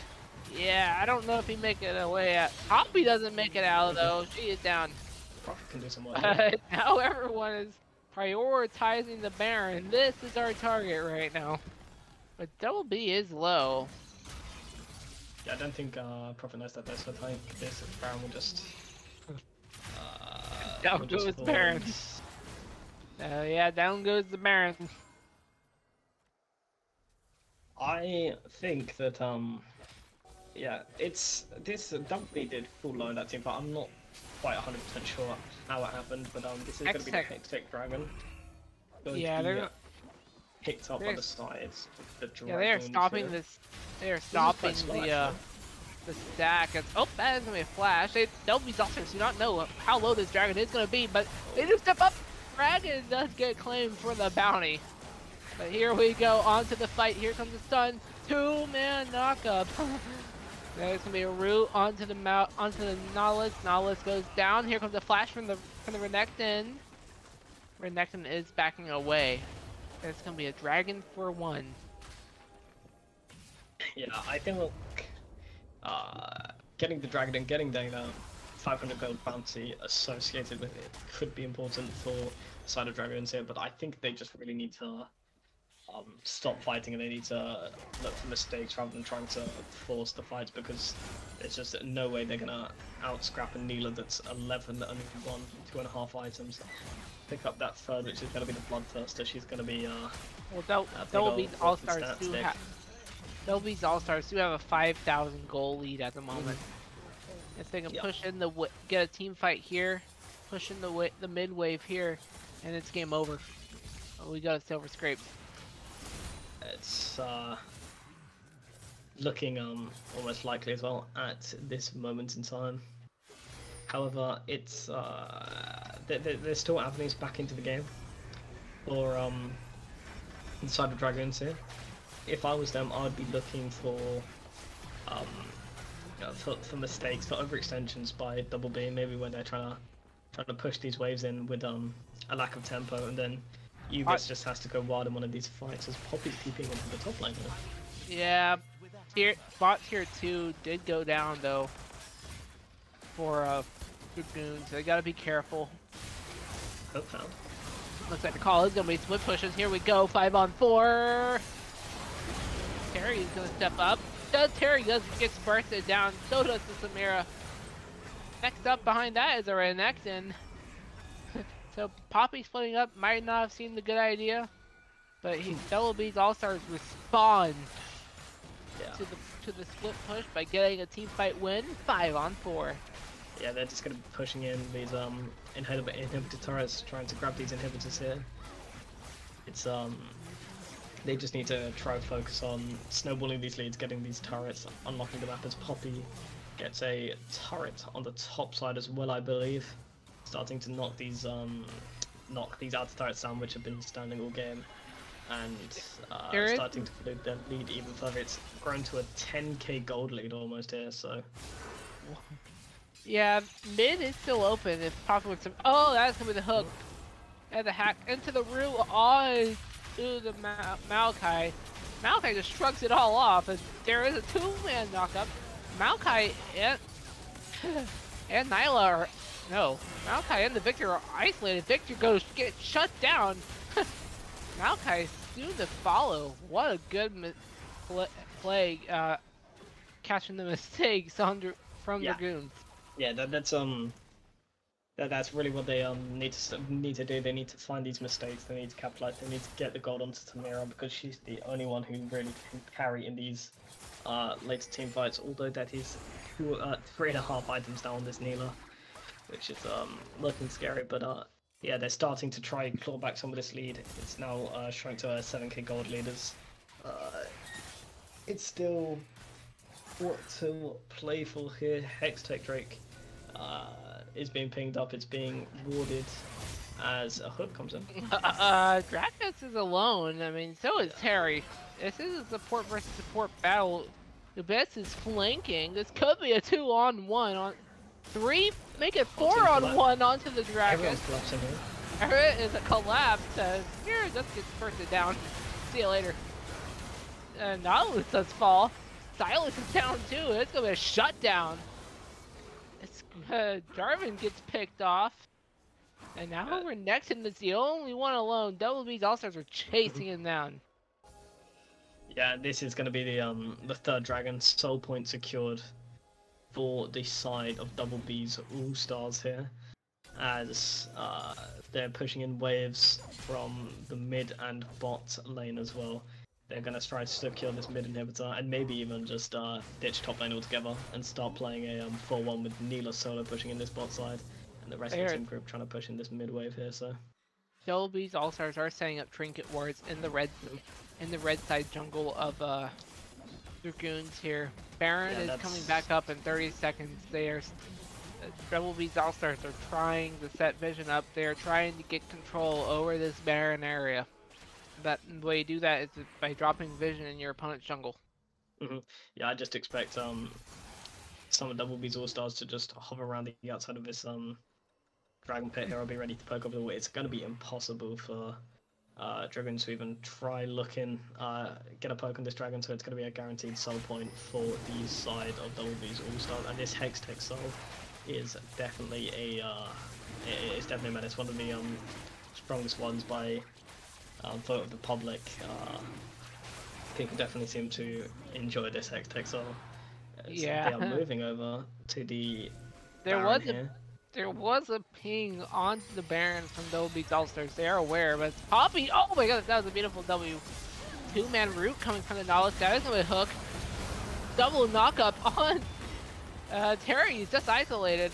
Yeah, I owe you. Mexican's the one that's getting hooked now. Terry's at 10 HP. Terry gets out of it, but Silas will not.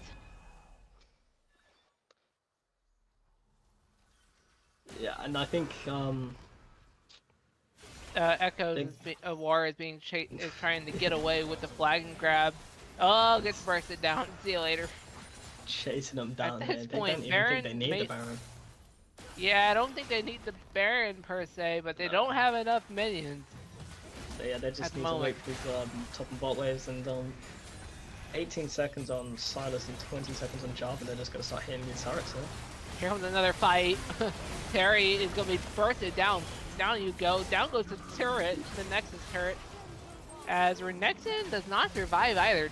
Here goes the second Nexus turret. That is going to be a kill onto the Samira. Nexus is soon to follow. It's GG. And the ace. The game for the sides of Double B's All-Stars there, and that is going to lead us into game 3. There's going to be a deciding game in this match. That was a exciting one. Yeah, I'm sure y'all have heard of Silver Scrapes. We are getting it one more time. If last week was anything to go by, this week is going to be way different. Yeah. It's going to be about the same as what we experienced from last week. Yeah, and we really saw Double B commit hard to that. Double B's All-Stars commit hard to that game plan there. They brought Maokai down. They were like, we gotta fight bot lane. We're gonna fight bot lane over and over. And without the Wild Terry there on the top side to got that advantage, him moving on to support, which definitely looked like a less comfortable role for him. Making those mistakes, going in the level down. Double B was able to utilize those mistakes, garnered this massive lead, and it just looked unplayable from that side. There was no way to approach the bot side. What do you think of the game, Willie? Yeah, this series has really heated up now. A few things that I think not many people expecting. First of all, really you could see almost the overconfidence and maybe even the arrogance from DRG's side. It's just the role swap with Terry and putting him on the support. I think that they kind of said, you know what, let's have a little bit of fun in this game too. And because of that, it really cost them. Just like we mentioned between the games here, this game was all about the bot Yeah. lane. It was all about the double B carry. He Hmm. dropped 19 kills that game. And the Nila, which it's a pick that none of us saw coming, I think, but it really, really worked out in his favor, and he really Yeah. showed off his skill as a marksman in this game. So, really impressive stuff from him, and props to him. Hmm. But I think DRG is all, they did a little bit of trolling. Yeah. You know, we do a little Definitely. bit of Yeah. trolling. I think that for this game three, they've got to go back to a little bit more serious. Hmm. Um, I think Terry is probably going to go back into the Yeah. top I'd lane. imagine it will start back up. Yeah. Yeah. And they're going to have to find a way to shut down Double B. I Hmm. think if they can shut down Double B in this game three, they'll definitely take the win here. But if not, if Double B can get a lead like he did here and run away with it, it Hmm. could go to DBAS in this game three. But yeah, tying it up like that, it has made the series really unpredictable, and I could see it going to either team here Yeah. in this game three now. Yeah. Uh, Caden, do you have any ideas of what they're gonna try to change going into this game three on the side of the Dragoons? Oh, I have no clue what is going to be changed here. We just have to wait until draft. Yeah. I think honestly, the Nila was not like the problem in that game. I feel like it was more the Nila was just a catalyst which allowed them to um which allowed them to capitalize the mistakes. I don't think it's the this Nila is something that they need to be worried about banning. I think when they swap back to their more comfortable roles and the mistakes are lessened, I think a pick like Nila will be less threatening for this side of the Dragoons here. And Hey, I, quick shout out. We're getting a raid. Aegis Esports. Shout out. Woo! hello, hello, hello. Hello, everybody. Welcome on, welcome We're on in, readers. We are Yeah. midway through the series. In fact, we are on the last game of our series. yeah, this is gonna be game three. These teams are tied up. Mhm. So right And now, DRG. just to let everyone know of Raiders, just get everyone know who's working the show tonight. My Mhm. name's Caden, play by play. We have Zyduk here on color, Billy here on host, Chubby in the back, and Matt managing stream tonight. And we've got DRG. They've got higher skilled players, but Yep. last game it was the Double B show for Double Mhm. B's All Stars, putting up a really impressive Mhm. performance on the Nyla. So we are tied up right now. It's getting to be a fierce series, and we're Yeah. just gonna have to see what these teams decide to do in the Mhm. game three. We are gonna be headed to the draft in just a couple minutes here. Hmm. Yeah, it should hopefully be an exciting one. Uh, Double B's All Stars back on the blue side for this game. So I'm honestly expecting quite similar drafts as to game one from these teams. They didn't in that game two didn't really seem willing to change it up all too much. Only when the bans forced them to. So I'm excited to see what picks and bans come up as we lead into this phase. I 'Cause I believe. I did like Double B. They seem to have a little bit of a heavier front line. The Hmm. Poppy does fill out Yeah. a little bit more of that utility and frontline tanky role Uh-huh. than the Mordekaiser, which was picked Yeah. in game one. I think that's a much better pick. Um, And it but also felt like the Poppy couldn't get demolished in the same way with the safety that she has as a champion with the W coming out and the appeal with the ultimate. So yeah, I would be happy to see a Poppy again rather than this uh Mordecai the pocket pick come out, or maybe a champion like the Malphite of the Sun, which we see people put on called tank duty, so to speak. yeah, wouldn't mind one of those just beefy sort of meat shield guys saying, you know, I've got the Scion or the Malphite or the Ornn. Yeah. Just something that's mostly going to stand around in top lane in the lane phase, but once you get into the mid game, Oh, that's got that really impactful ult or CC. it Something looks like like we that. are into draft already, and that is going to be Camille banned out. Yeah, that one's going to be a target. And Zeri's been banned again by Dragoon, Yeah. so. Yeah. I'm expecting the a similar 3 bans. I'm expecting the Varus ban as well coming out. Dragoons still trying to limit this double beast pool. I'm curious to see if they will ban the God, what's her name? Neela here. As Gragas banned away, Varus banned away. These are the same Greg, 4 first bans we've seen. yeah, these are very same bands. Pretty Varus is banned here. Yeah, we just gotta wait for whatever this third ban is. Any ideas? I think Briar was oh, it Riley says Phoenix. It said, says back to the bans from game 1 here. So I expect to see something like the Isa or the Neela maybe banned out here if they feel like it.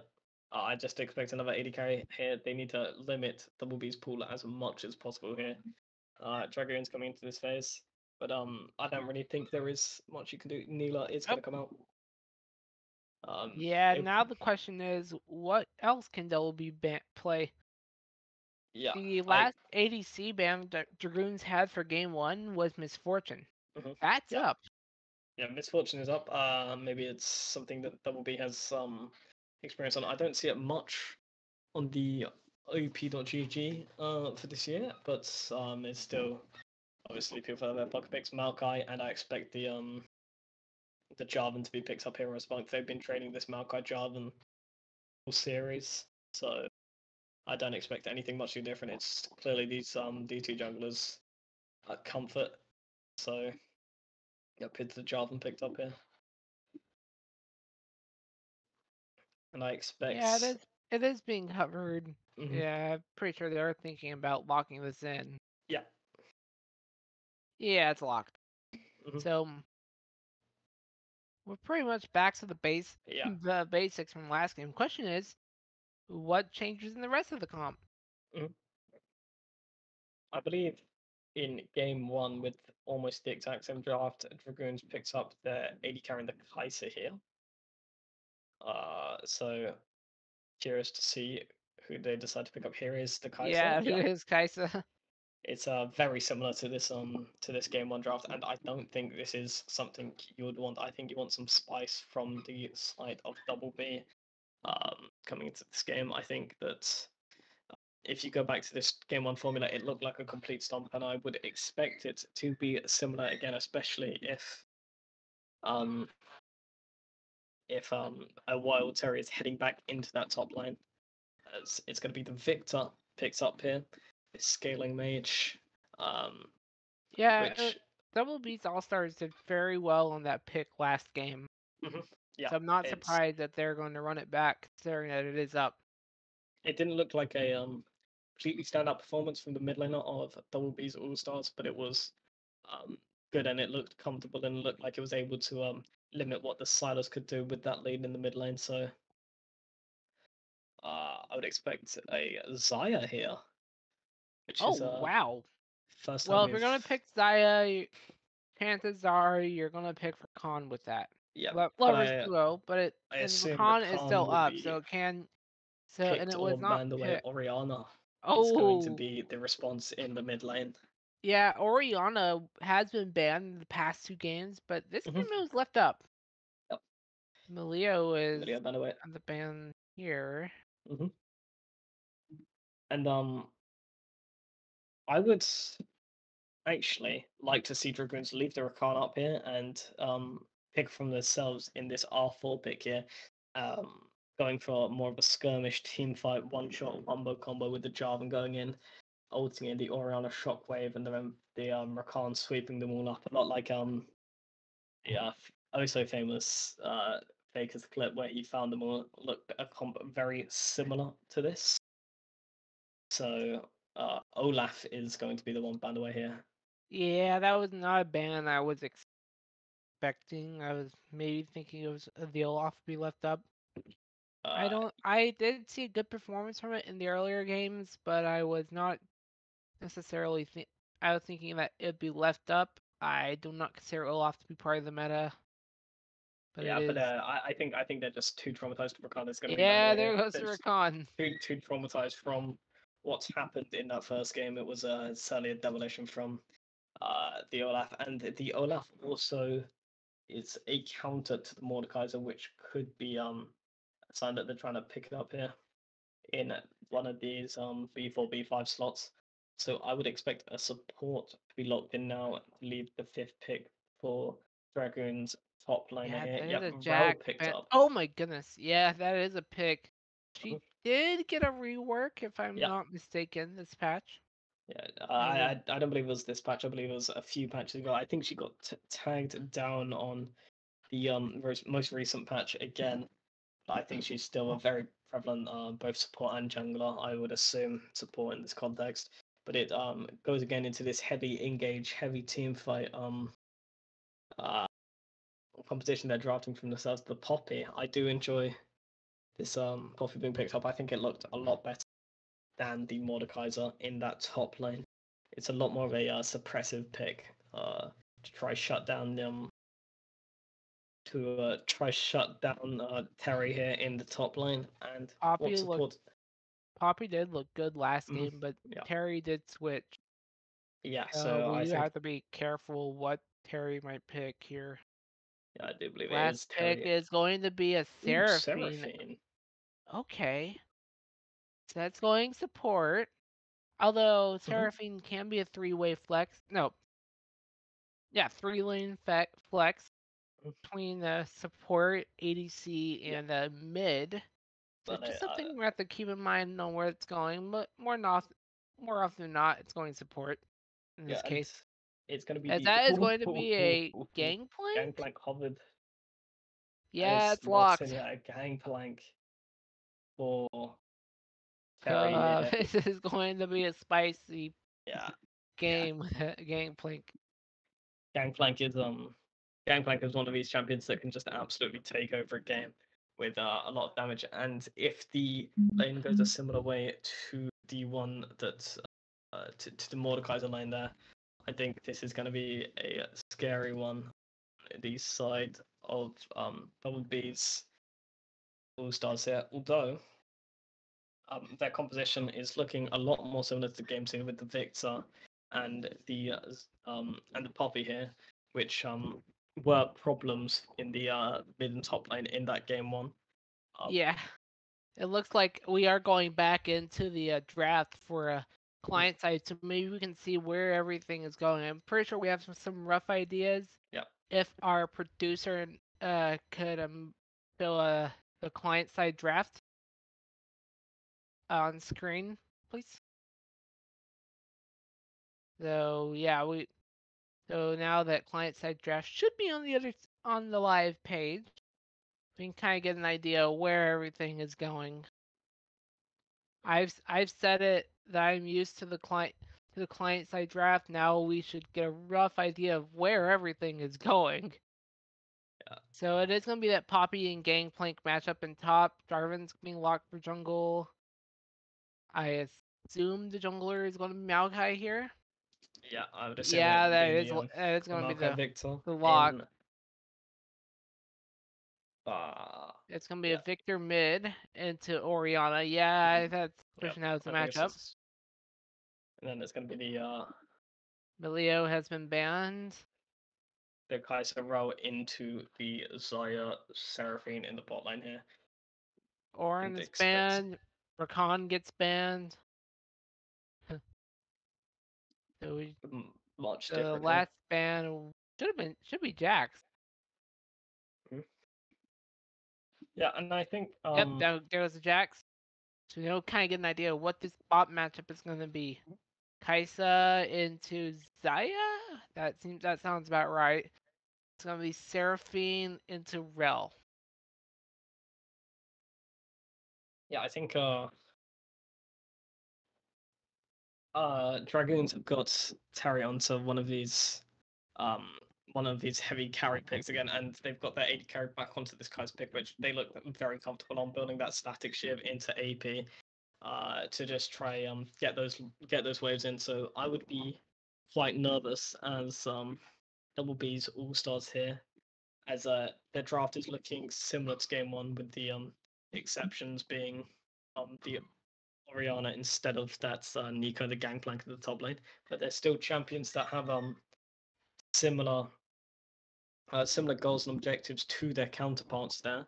And if the lane is as dominant in that top lane as it was in the game one, I think things are kind of looking somewhat dire in this draft. But with the Poppy and the Seraphine picked up, they do have a lot more protection from the carry threat that comes with this carry in the top lane.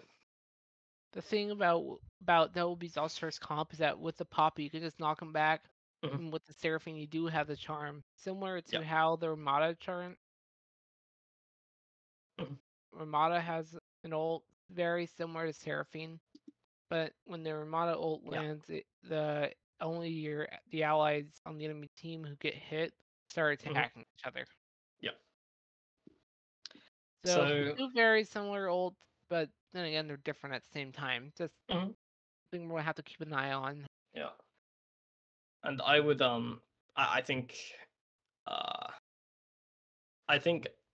Double B's jungler here might try path top lane to protect from Terry, but I think that would actually be quite a mistake. I think they need to focus all their resources onto trying to get this Zyra ahead, trying to get that big carry threat that they had in game 2, and I think that is the way they need to try win this one. Okay. But do you have any ideas? Well, I think Gangplank has to be into the fights. Gangplank has to group up into the fight in order to give Dragoons a chance to even win this match. So now that I personally expect. Well, I don't know. It is going to be an interesting match. There are different picks. Just gonna have to watch it. It certainly is, as I think we are going to go into a quick break here before the game starts. Don't go anywhere. It's going to be an exciting one going into this game 3, the final game of the series. Dragoons versus Double B's All Stars.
are back onto game 3. Honestly, I am very excited on how this series has matured. I thought, oh, maybe it's gonna be a quick 2-0, but Yeah. no, it's gonna be 3-game set. Was I predicting this? No, not really. Yeah, it after that first game, it did look a little dominant for the side of the Dragoons, but Double B and his All Stars managed to claw it back in the game too with a strong performance, with a strong carry performance there from Double B, and Wild Terry is now back in the top lane, lethal line, back in the support role, as we would like to see after the second game didn't go as favorably for them. So yeah, it's going to be junglers pathing both from top to bot again. This bot lane is going to be another lane of action as trading happens as the waves crash. What? This dragon is in 320. I don't know what the dragon is. Unless, yeah, it's Chemtech. No wonder it's not showing. So Chemtech in 310, and we got a long way until Baron. So I don't think the Baron's gonna be a threat at like 2 minutes into the game. I guess you can ping it at whenever you want to on the chat timer. As Shabuti is getting took a small trade, not too stay alive.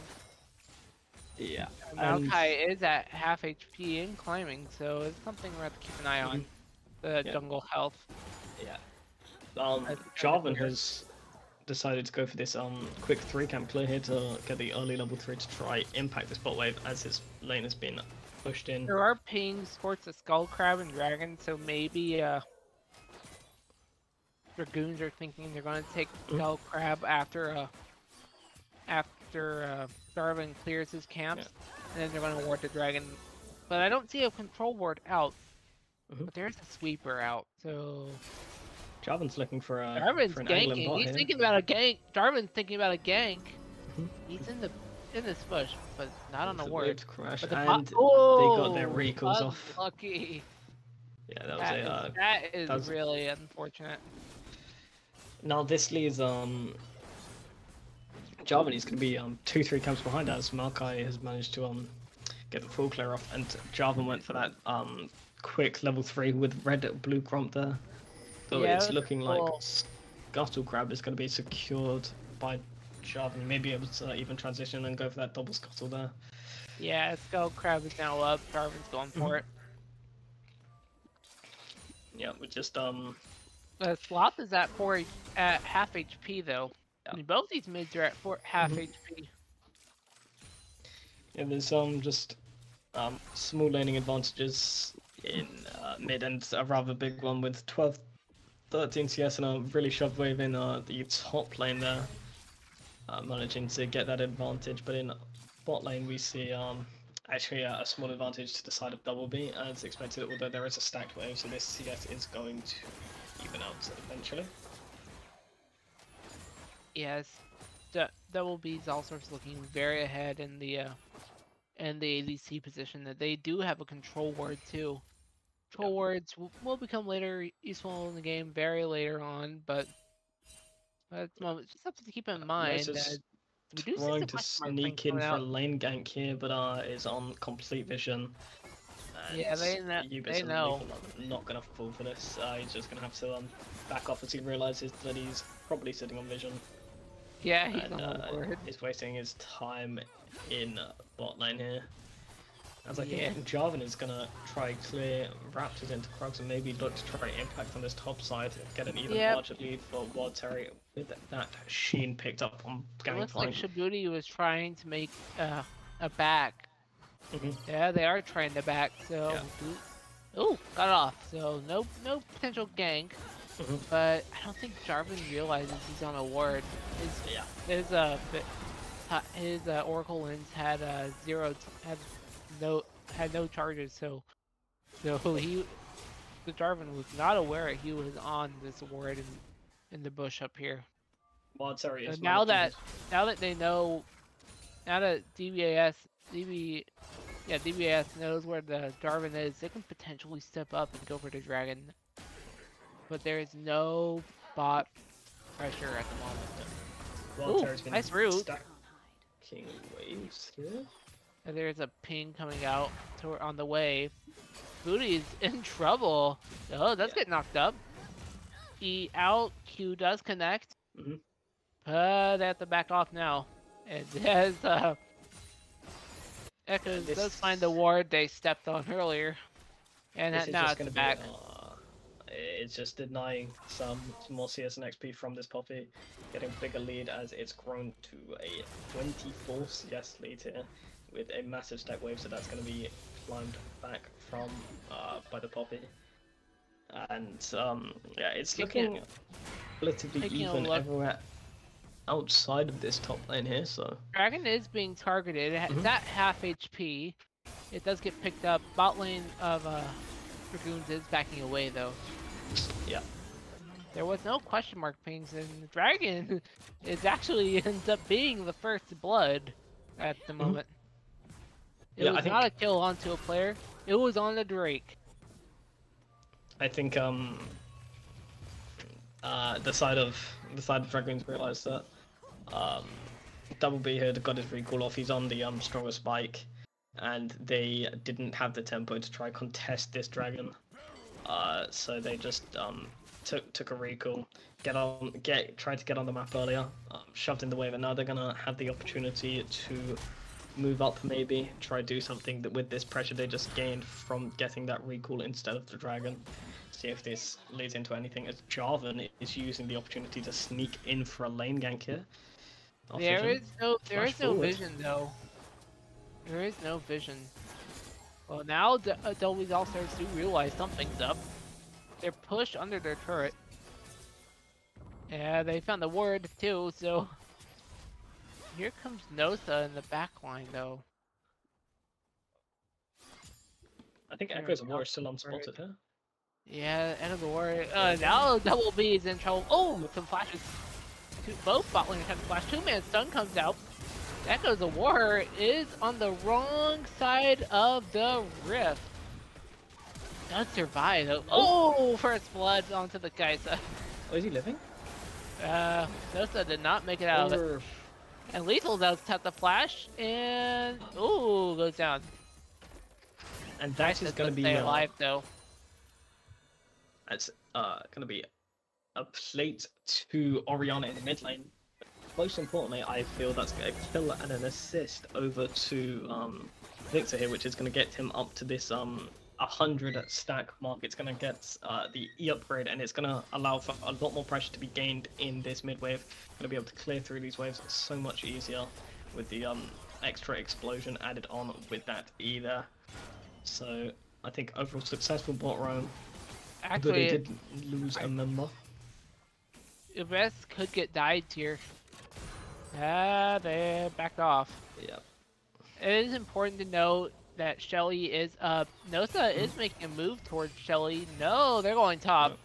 Terry does not know that Nosa is here. Position, huh? Oh, that was a nice E. Does not land though. Here comes the stun. Here comes the root. Knock up. Terry, the ult does connect. Terry has to flash. And Terry does not make it out. And now Nosa is passing towards Rift Herald. Does find a control ward though.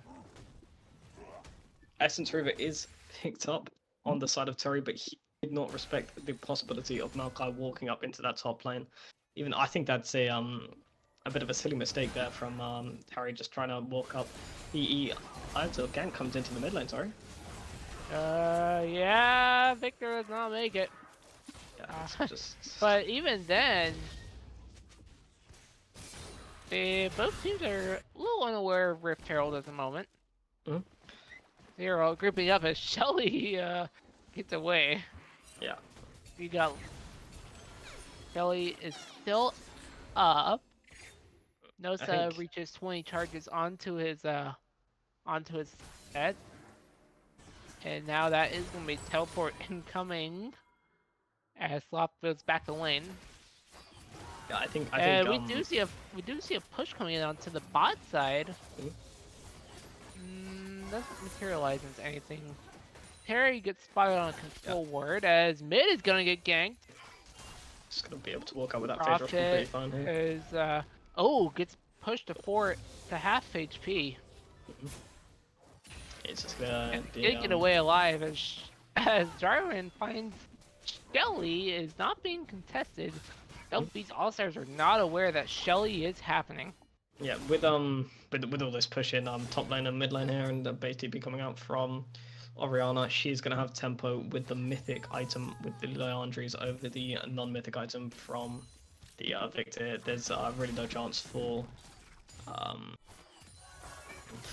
Double B's All-Stars to contest this Herald even if they wanted to, and this is gonna be most likely dropped straight into the top side, help crack down this turret and get even more gold onto the Gangplank, which is looking to be their primary carry in this game. It's important to note that that Jarvan picked up the slightly magical footwear. That is a key, right? That is as an objective. Oh, wow. Not see that one coming. But yeah, Rift Herald, slightly magical footwear does provide a small move speed of 25.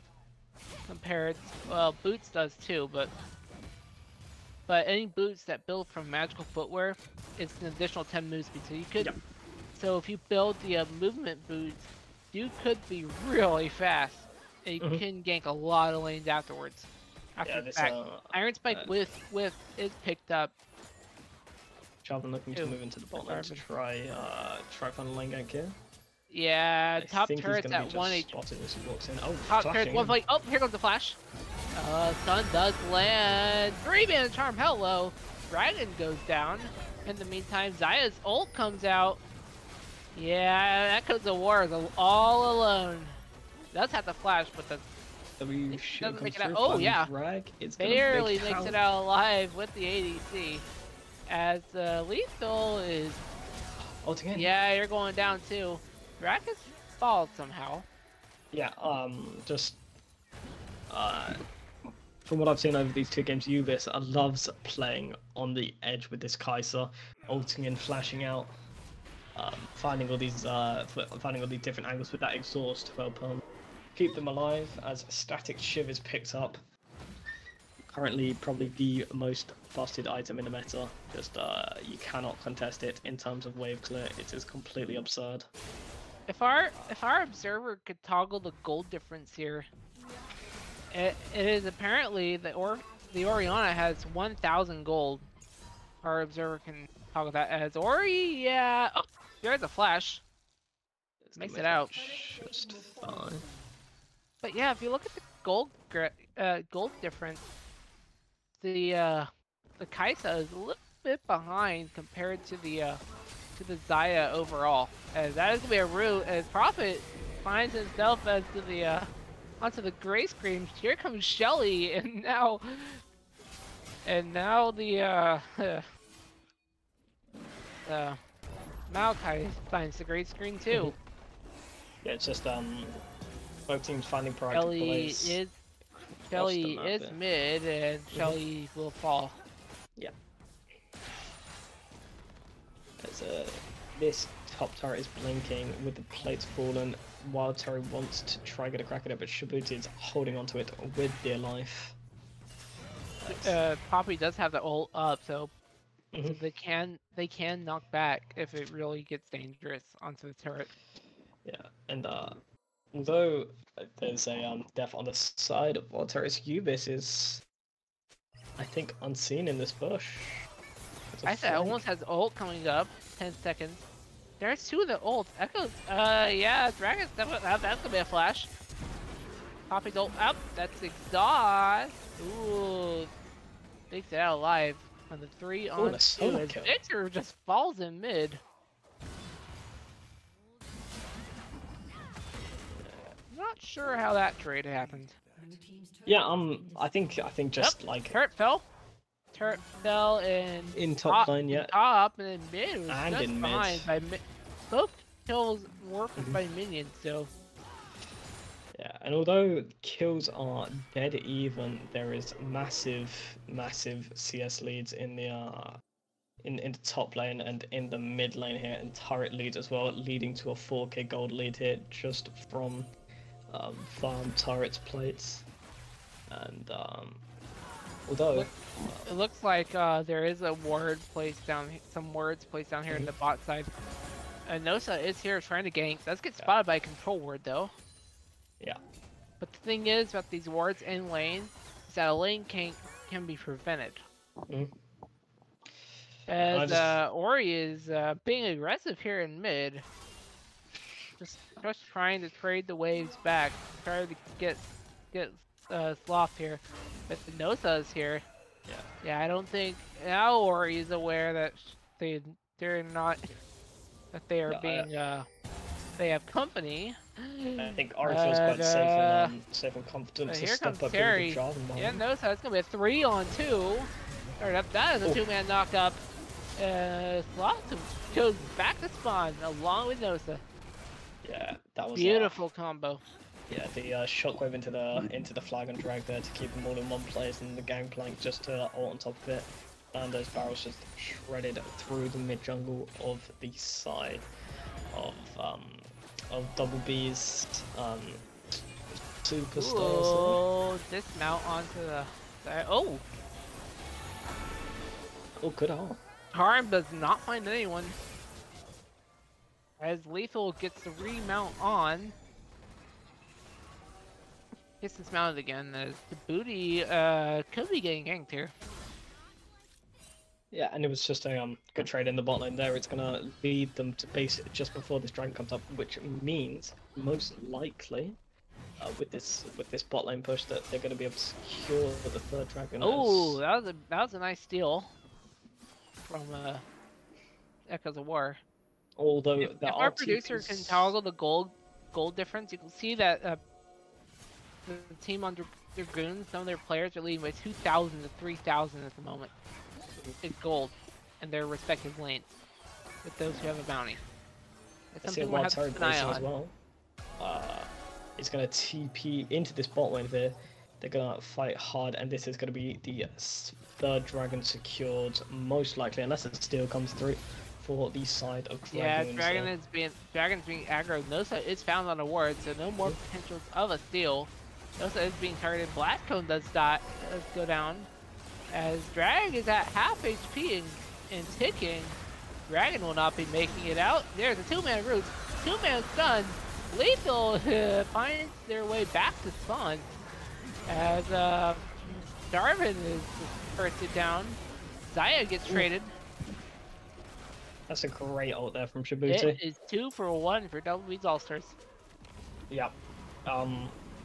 The dragon is picked up from the side of Dragoons there. However, I feel like we're investing the TP into that fight. They were looking for a little bit more.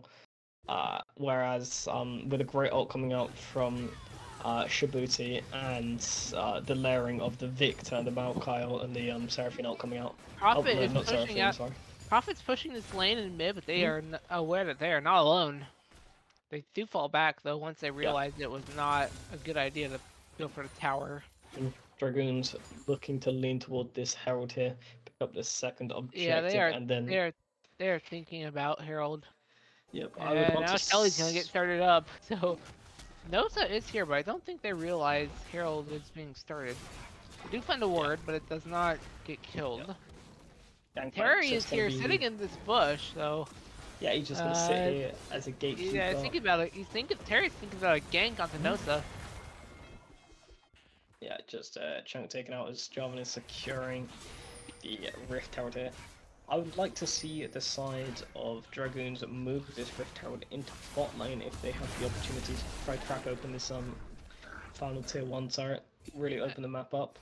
As Herald got killed right 5 seconds before Baron showed up, so yeah, good timing there for Echoes of War, getting it just before it despawns. That would have been slightly embarrassing. As it's Gwyn's who's picked up on now it looks like Dragoons are thinking about 20-minute Baron. Yeah, I mean they're grouping up towards this Baron, thinking, oh, Double B's All-Stars won't be approaching us. Baron is ours. Yeah, With this They are really two-item being Gangplank aggressive towards this Baron Nashor. and 2-item Kaiser, they Oh, will here comes a threaten fight the Baron though. in. Ooh, Four Echo grouped War. up. Oh, Echo the Wari is deleted. It's a beautiful. It's just a bit of a zealous death for Echo's Boys. Harry's trading. Looks like Nosa's being chased down. Yeah, I don't think you're making it out of that. Nope. See you later. But look, jungler's down. Guess what else is left up? Yep. Baron. It looks like Dragoons are making a move towards the Baron side of the map, despite not having their jungler. No, so that's ping that Baron is up. So these All-Stars are aware that Baron might be the next target. As yeah, it looks like Echo's War is heading over it, and it's going to be started. I expect this Baron to get completely one-shot by the Twinsuits Kaiser here. Yeah, they are grouping up. Baron is being rushed. Dolby's All-Stars are not aware that Baron is being killed as fast as it is. Baron is down. Yeah, it's But now how does Dolby's All-Stars respond to it? I now want them to. I would now like to see them move some of this pressure they have in the top side and move it into this bottom lane, crack up the turret, and with the recalls, Gangplank, Orianna both heading down to the bottom lane. It's looking like what they're roughly going to do. Try crack open this bot turret. They're gonna leave their Kaiser in mid with this static shift to show out waves and make sure they can't get pressure anywhere on the map. This is why the static shift is so oppressive on these champions. They can just send their Kaiser to sit in this mid lane, and anytime they try to push out a wave and hit this turret, they're just going to see it now. She just completely one-shots the wave. They can't get any push, they can't get any pressure. Just allows them to set up does get spot out, but Nosa is not alone. Nosa is not alone. Nosa's being chased down. Hello. Oh. This gets to knock it half. Oh, that's the way the two-man route. Kaisa is deleted. Dolby's All-Stars might be back into it. Victor gets traded out. That's gonna be a flash from Lethal. Lethal barely makes it out of that. Yeah, that's a Uber stepping up just a tad bit too far, but it was great from Lethal and Prophet of Tiered to get the follow up, get the trade kill onto the enemy mid lane there. Dragon is now up. Darwin is being taken down too. Oh, big barrel onto Seraphine. Ooh, Poppy Dolt does not connect onto anyone as Prophet is just being deleted. Terry, yeah, you're gonna have to back away from that, but you can space yourself out. You're getting Plank, you can do it. Dragon is not being started. Yeah, and although they do have a 6k gold lead from these side laning advantages, they have been very sloppy when approaching. Dragon is now being started up. The booty teleported out. And here we go on to another fight. Terry is getting stunned and chased into the wall, being isolated from the rest of the team as Rude is stunned and Airborne Lethal goes down. Djibouti also goes down. It's 1-for-1. But now Dragon is way below half HP. Dragon is picked up for Dolby's All-Stars. Terry has to flash. Does get away though with their life, but not without the flash. Gonna eat those oranges and be completely fine there. Oh yeah, so as I was saying, although the lead is 6k in the advantage of Dragoons, around these objective fights, they've looked incredibly sloppy. That's a cute little recall coming back there, joined together. As we've seen Echoes of War and Lethal Line both engage multiple times and get caught out on their own, both having 4 deaths here in this in this game. They both feel like they see these angles and they engage as hard as they possibly can, and this is something that we often see in the draft league. People can get a bit overzealous, overexcited, and it's led to their death multiple times. If you toggle the gold difference, you will see the junglers are not too far behind from each other. So about 500 gold at this point. Just something we gotta keep in mind. match progresses, but it shows that junglers, despite looking bad right now, they are close and right where they should be. Yep. As Nosa that's getting engaged on, nice root landing on as Lethal is now in trouble, forced to fall back. Here comes the Maokai root, that does connect onto 3 people. Nosa gets deleted and so does Poppy. Baron is back in 2 minutes as Belby's All-Stars have to run for their lives. Oh yeah, But what they didn't notice is that Terry took a turret by themselves. But that felt really there goes an engage onto the Slav. Does have to run a stopwatch. Gets deleted too. Yeah, that Hanging onto the mid tier 2. That is potentially the next target. Yeah. As Dragoons are grouping up towards this mid level 2. They want this down. Yeah. And I was talking about Dragoons, Dragoons being a bit overzealous in their team fighting. But in that case, it was Double B who ended up. It was Double B, sorry, who ended up being overzealous as Terry is just having a bit of scuffle with Shibuti here. Terry is in a 2 versus 1, gets away. Heading back into top side, Double B's All-Stars are playing very defensively around this top tier 3. Dragoons are aware that Baron is coming back in about 40 seconds, and now Double B is aware of Baron too, so it looks like both teams are scared that Baron could decide the game right now. I believe this is Kaiser getting third and final upgrade, if I'm not mistaken. So hitting that max spike on the 3 items with the Nash's Tooth and the Static Shiv, she is going to start becoming even more of a menace in this fight. Not only with attack speed on hit as an engaged stance. Yeah, didn't really materialize, but it was some good roots. As Baron Nasher is back. But I feel like, most importantly, they used it looks like Dragoons are grouping up towards this Baron. They want Baron now. They will do it. Baron is not being aggroed at the moment. Yeah, now he's being aggroed. Baron is being started. How does Double B respond? They are all on their blue side jungle. Necessarily making a move toward Baron as Baron does get reset. Some big cooldowns down on the side of Double B's All-Stars. Now Baron is being started back again. Baron is now being started again.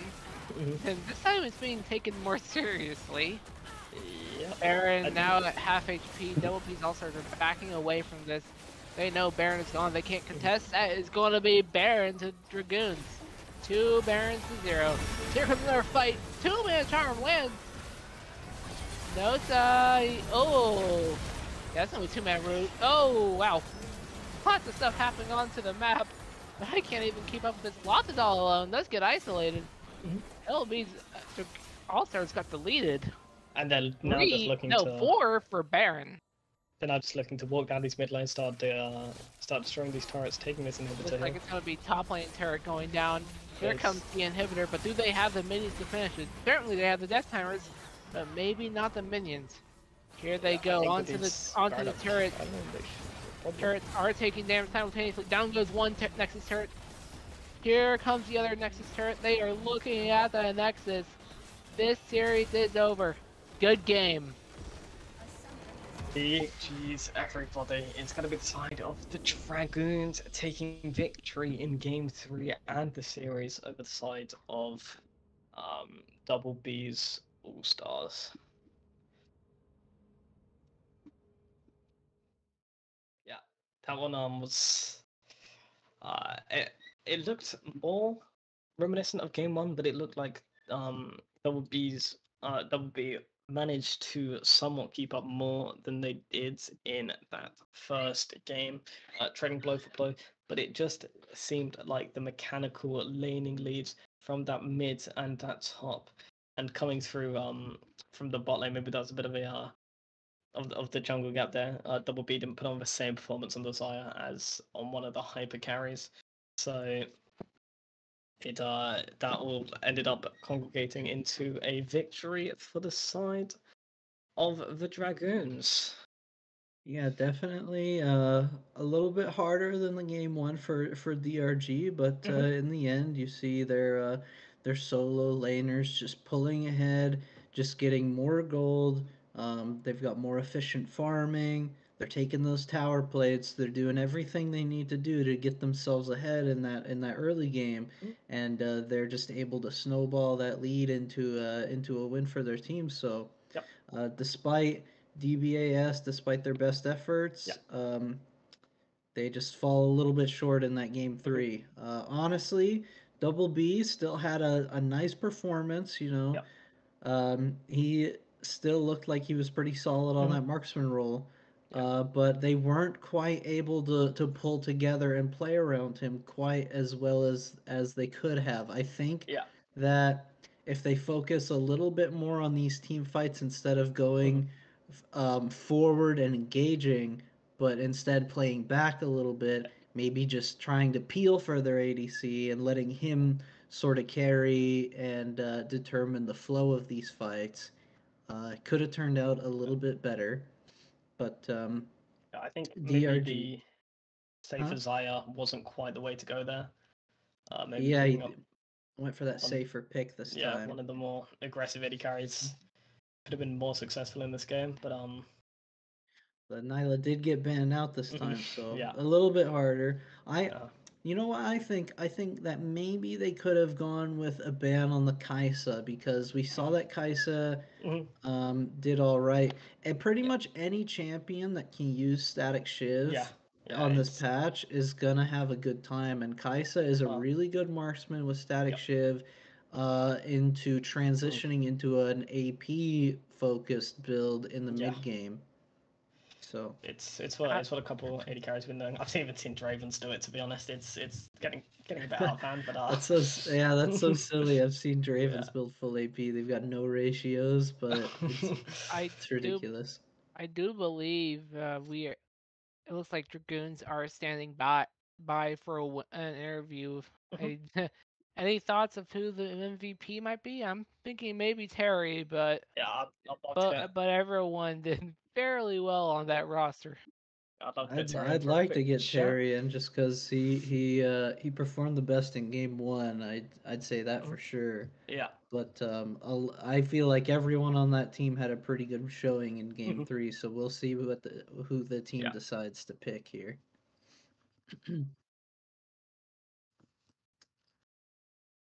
So And I'm yeah. gonna get someone in here in just a minute.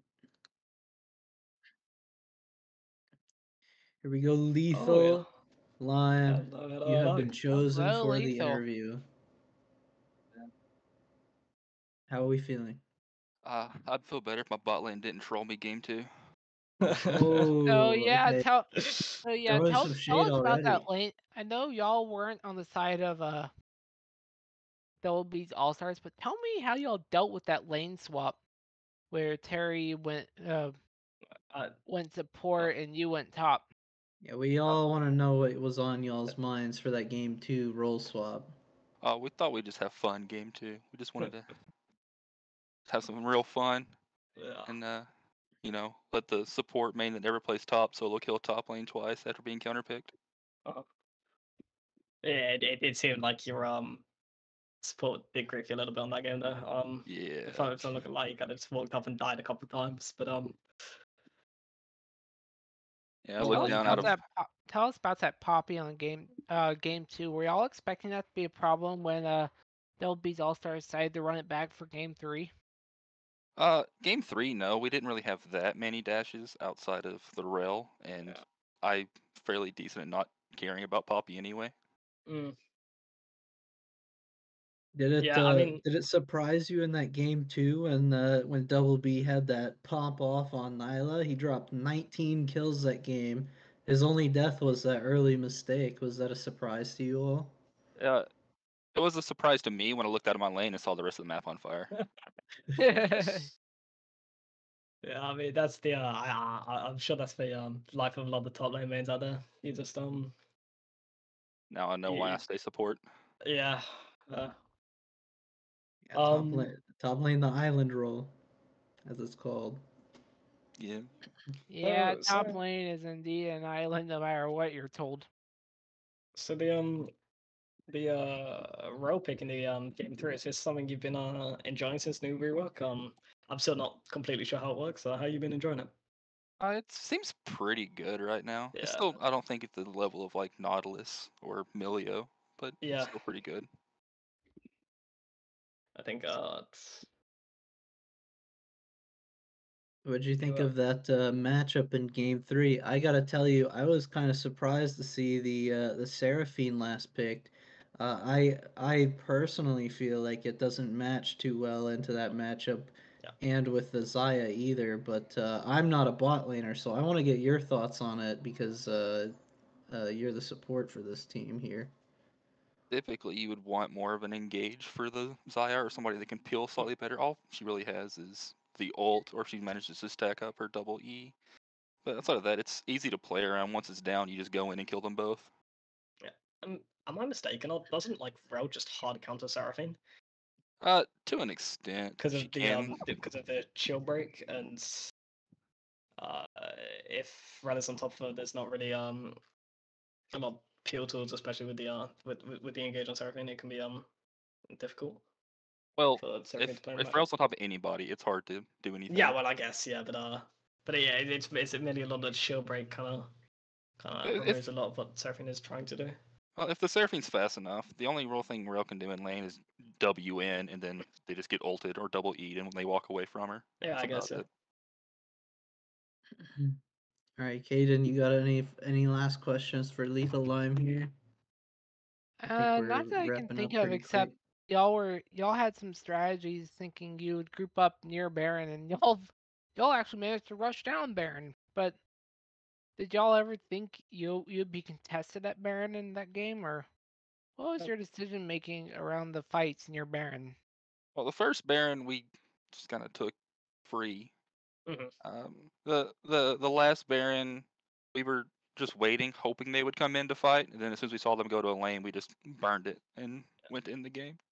Did you draft with the did you draft with the Barenton like in mind? Because in all three games, it's like you're locking in this Java and you're locking in like a turn mid laner, the Oriana, the Nico, and the Rel, the Engage, something like that. It's looking like you're trying to get these leads into the early Baron and then trying to dive in turn. Was that the game plan? The game plan changes every game. Yeah. We kind of just go with what we feel like playing. Um, I mean, but having plenty of diamonds on your team to be able to yeah. I mean the fix your rank draft.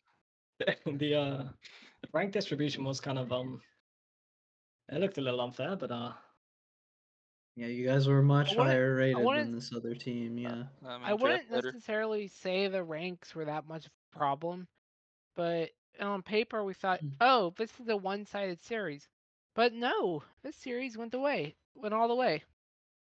Yeah, come up bot lane trolled us. Yeah, maybe they did. Then again, right. maybe they didn't.